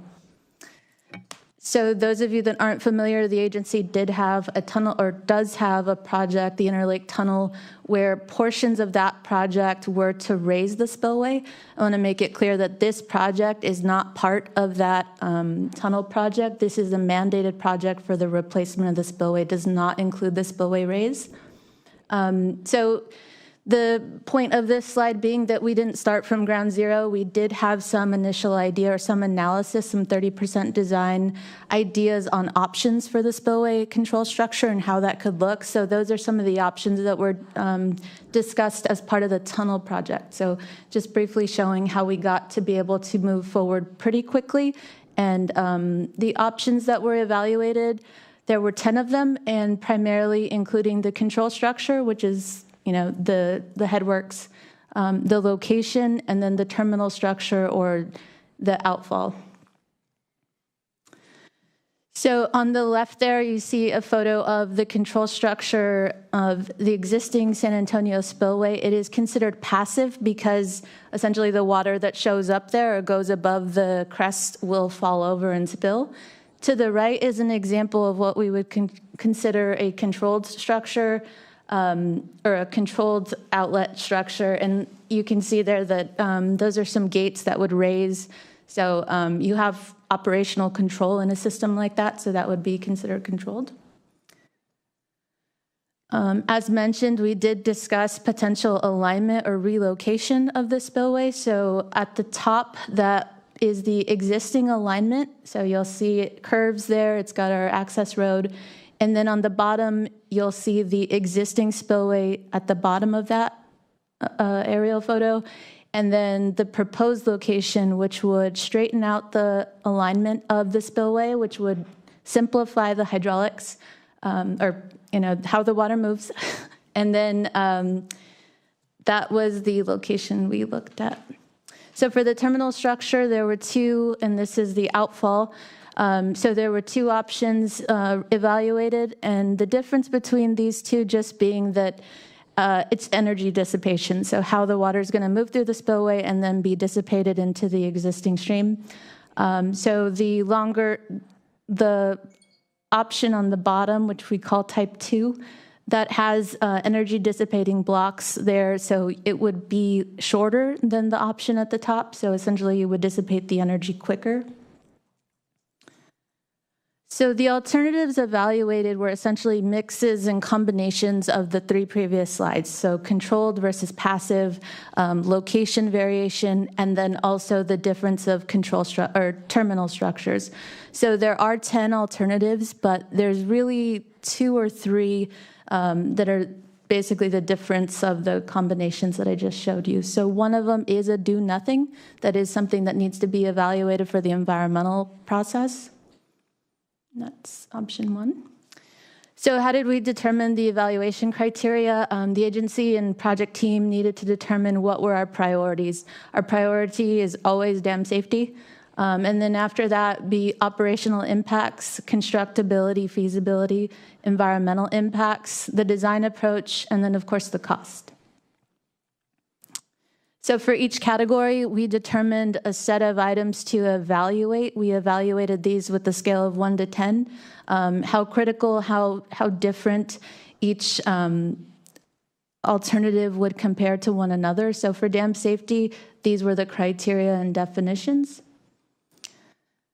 For operational impact, just the photos there are shown for comparison in terms of operations.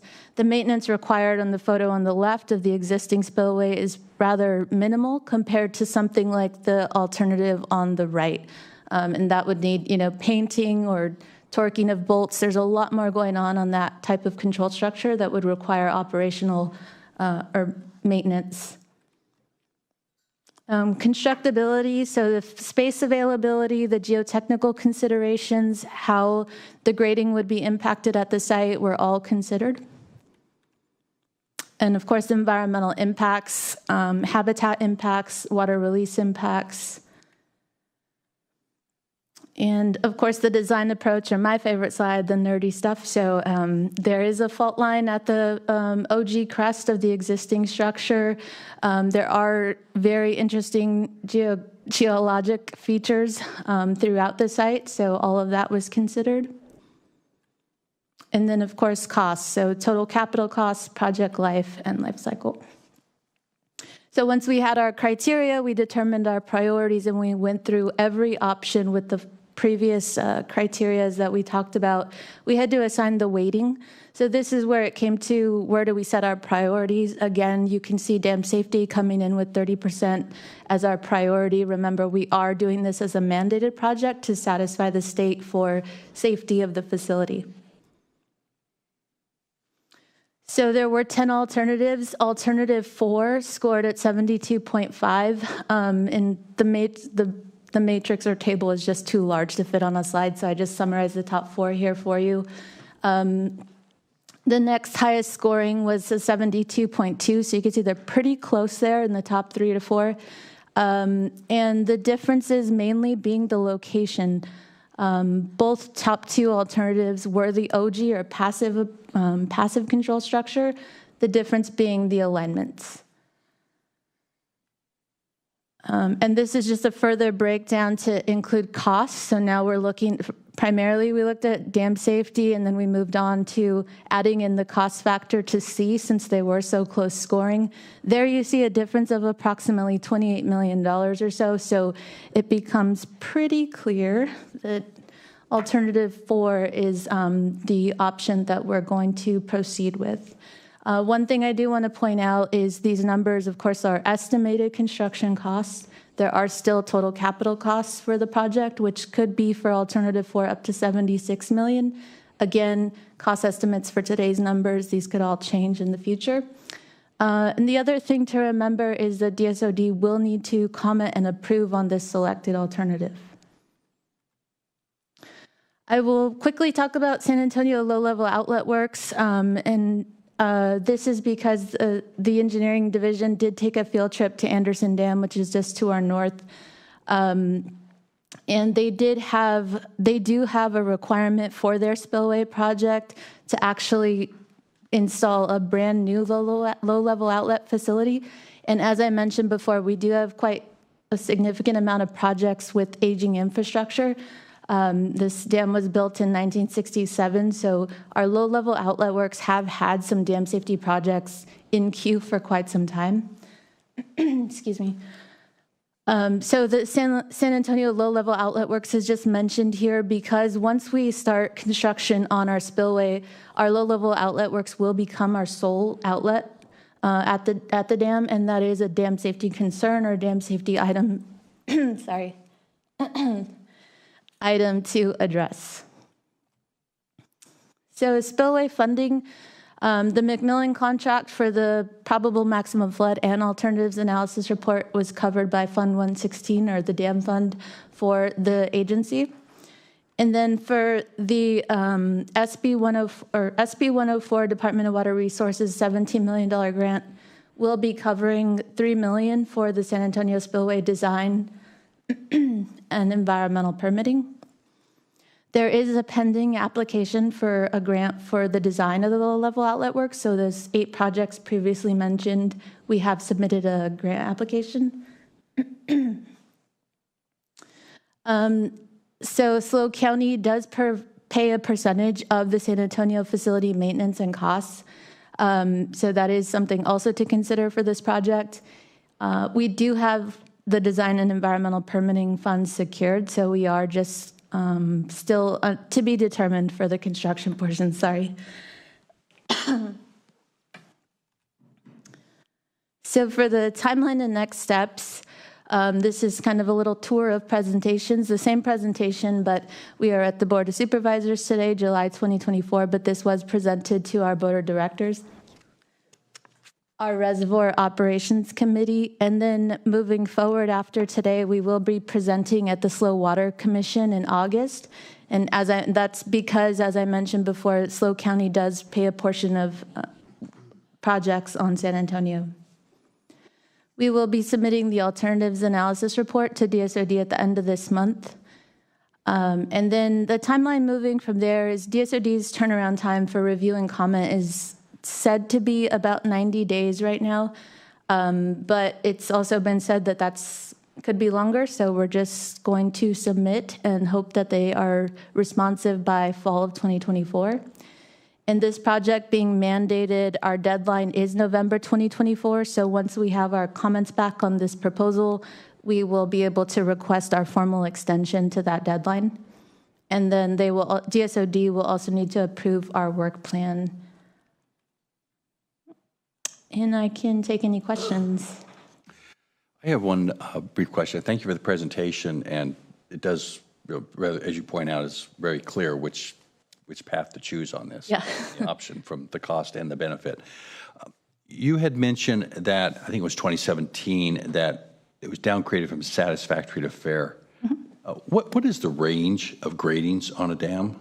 I think there's good, satisfactory, fair, and poor for the state. Good. We do need to address this. We're getting low on the standards there. And let's see, anybody on the board have a question or comment here? Thank you very much for your presentation. I appreciated and enjoyed it. So regarding the Interlake Tunnel, there's no connection between the two projects. Correct. And would the work that we have to do, that we're mandated to do now for the dam spillway, that would preclude us for doing anything further on the Interlake Tunnel? Is that correct? I mean, we wouldn't be able to start any kind of CEQA work or anything until the spillway is complete. I'm thinking, but I don't know. I wouldn't be able to answer that. The spillway, the Interlake Tunnel is its own project, and I think the only portion that's related to the spillway is the raise. It's not the chute, the OG control structure. And okay, So, thank you. 2 turntables and a microphone. The question is simple on the face and complicated in the response. So Elise is exactly right. In terms of this focused effort on the replacement of the spillway, it has nothing to do with the tunnel. That doesn't mean the tunnel is sitting idle somewhere. And so we are in the final phases of developing our grant deliverables that we owe to the Department of Water Resources for the tunnel. That includes a draft engineer's report, the draft CEQA environmental analysis, and other documentation. And so we're coming to a point in time where we'll have approximately a 60% design on the tunnel and, much of its initial environmental analysis complete. The step that we're at with the tunnel, and there's sort of the reality of where we are, and then there's the practicality of where we are. So on the reality side with the tunnel, there's 2 issues in terms of moving it forward at this moment. The first issue is a couple years ago, the Water Resources Agency filed petitions for the State Water Resource Control Board to allow us to move water from Nacimiento Reservoir to San Antonio Reservoir. There were protests filed in that petition, and we are in the initial stages of addressing those protests. That effort will likely take a year or 2. Will that be handled through the court system? Well, we're hoping not, right? And so either we can settle those directly with the protestants, or the state board itself has a quasi-judicial process that we could utilize. And so right now we're trying this, having discussions with the protesters in terms of, what they would be looking for in terms of settlement. Before we invest more into the Interlake Tunnel project, we've invested significantly. We would like to get the water rights question resolved, because if the answer is no, we know where we stand. If the answer is yes, then that takes us to the reality piece of it. And at this moment, we don't have that identified source of funding to take the next big step. We can pursue the water rights permits with funding that we have existing, but the next design elements and steps after that will need to be identified. And so that's the sort of the practical piece of it as it relates directly to the tunnel. As it relates to the spillway replacement, there's a bit of a bandwidth issue, right? And so we've got funding in place to move this project forward. The planning horizon is 2 to 3 years. And it, coming up to that point, we'll have to have a discussion about how to pay for construction. Hard to imagine those conversations happen concurrently. Here's an $80 million project here, here's a $100 million project there. So part of it is just a practicality of ability to pay, and so we'll have to work those out. And so the spillway has taken necessary priority over the Interlake Tunnel. That said, once the spillway is done, and on our schedule now 5 to 7 years. When we're done, if the Interlake Tunnel is at a place at that time where there's interest in moving it forward, nothing we've done on the spillway would preclude the Interlake Tunnel from moving forward. And so we've got things lined up where both doors remain openable, if you will. Thank you. That's a perfect answer. Thank you very much, both of you. Supervisor Lopez, I thought you might have a comment. No, just, this is the most critical project that we have, I think, on the books compared to the rest of the water projects. The other ones, the tunnel and everything, none of that happens unless we take care of this. And so that, to me, gives this all priority, which is why we've worked with our state legislators to reprioritize the funding specifically to address this particular issue.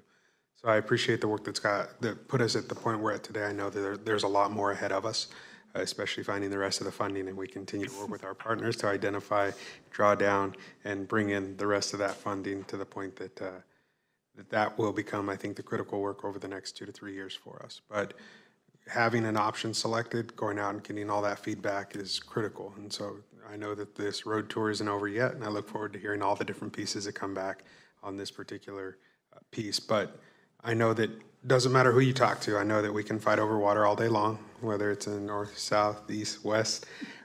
We're good at that. But the one thing we all agree on is the infrastructure we have needs to be protected and maintained, and this is the linchpin in all of those. Because without this, none of the rest can happen. So thank you for the work that you've done so far, and I look forward to hearing the report back once you've taken it to all of our partners. And hopefully we have something that we can all push forward with together, knowing that this is the one piece we can all agree on. Thank you. Oh, I have another question. So I was just curious, you mentioned that SLO pays a certain percentage. About what percentage is that, or does it depend on what the project is? Yes, so the board asked that same question, so we'll be going to our finance committee. We're putting together that formula. It is from an agreement back in the 50s, so. Hieroglyphics, eh? And it's not an insignificant amount. It is a serious amount of money. Good, thank you for that. Yeah. Okay. Thank you. And this is just I didn't go out to the public yet, did I? No, I did not. Okay. Yeah, so we should go out to the public. Is there any public comments on this? I see nobody in the chambers, nobody online. With that, thank you for the presentation, and forward to your good work moving ahead. Thank you all. Thank you. With that, we'll adjourn the Board of Supervisors of the Monterey County Water Resources Agency and reconvene the Board of Supervisors. May I have the roll call, please? Yes, good afternoon. Let the record reflect all supervisors are present with the exception of Supervisor Alejo and Supervisor Askew, who are absent today. Move to the County Administrative Officer comments. Thank you. And today we're going to share some information from our housing and community development folks. And I'd just like to say, usually I receive a list, a paper full of different things that our departments are going. The items that I usually cover is usually about 3 to 5, but just know that there is so much more behind each of these items that I bring forward. With that, the accomplishments from the Housing and Community Development team include the creation of a pre-plan checked alternative dwelling, or it's not alternative dwelling unit. Need to use accessory dwelling unit. Accessory dwelling unit plans made available to residents in Monterey County. The updated new noise ordinance in response to a grand jury investigation. A civil grand jury investigation, the completed vacation rental EIR, which is environmental impact report, and advanced draft ordinance to the Planning Commission. A completed draft environmental impact report for the Carmel Lagoon and Scenic Road project, and the processing of over 240 discretionary land use permits within the last fiscal year. Again, there are so much information and so many projects that are being accomplished by our team, but noteworthy ones that have basically spanned numerous years in order to reach the point to where they're at now. In addition to that, just the last item is received a $1 million grant and established a wildfire prevention and eucalyptus removal pilot project, which is still working through our budget. So those are just a list of the numerous items that are being accomplished by the Housing and Community Development. Thank you. We have no new referrals, so we'll move to board comments. Supervisor Lopez. Yeah, happy to jump in, Mr. Chair. I think the most important thing that I have to do today is wish a happy birthday to Monica in my office. Without her and Priscilla, not much gets done. As we know, it's truly the people who stand beside us and doing the work that we do that makes it all possible. And There was another birthday up here on the dais over there trying to be quiet. So Susan, want to wish you a happy birthday as well. Again, nothing that we do as a board do we do alone, and we're reinforced by some incredible people. So Susan, happy birthday. Happy birthday, Monica. Let's wish them a happy birthday. So now that the important stuff is out of the way, I'll share some less important but still critical stuff, and that is that we've got some big things happening in the 3rd District, including our open house, which will be on the 25th. So I want to invite the public to join us. We'll be at Greenfield at City Hall, trying to share with the community everything that we've been accomplishing, and more importantly, introducing them to our young leaders as they wrap up their program. We'll also be wrapping our annual art competition that day, and we've got some incredible pieces which will be on display, including some beautiful paintings, so we're excited to share those with everybody. The other is that tomorrow night, which is Wednesday night at the Greenfield Library at 5:30, we'll be holding our next listening session. And so that is for the community of Greenfield and, of course, anybody in South County, but we're trying to focus on the community of Greenfield tomorrow night, again at 5:30 at the library. And with that, Mr. Chair, I'll wrap my comments. Thank you. Supervisor Adams? Thank you. Well, we've got a few things coming up here today that I wanted to mention to everyone. Some of which are really quite important. And I will stick with the more important ones first, because I'm hoping that some of my residents are listening to this. And the first thing I want to talk about is the White Barn.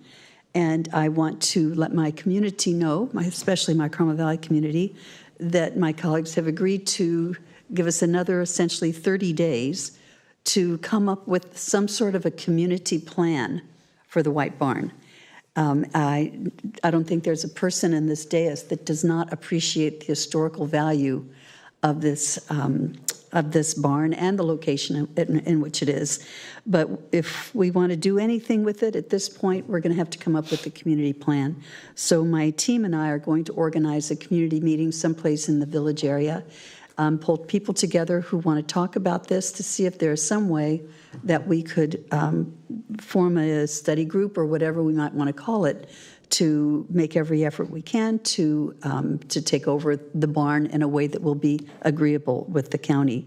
But as I'm saying right now, MOCO is a no-go as far as the White Barn goes. So it's going to be up to us, and I will be throwing it back out to the community to see if we can come up with a plan.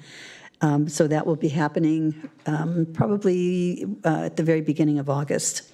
Secondly, I want to say that through the support of TAMSI, we were able to get a project done at Torero Road to help stop the traffic from Highway 68 using Portola Road as a shortcut and just totally disrupting the neighborhood there.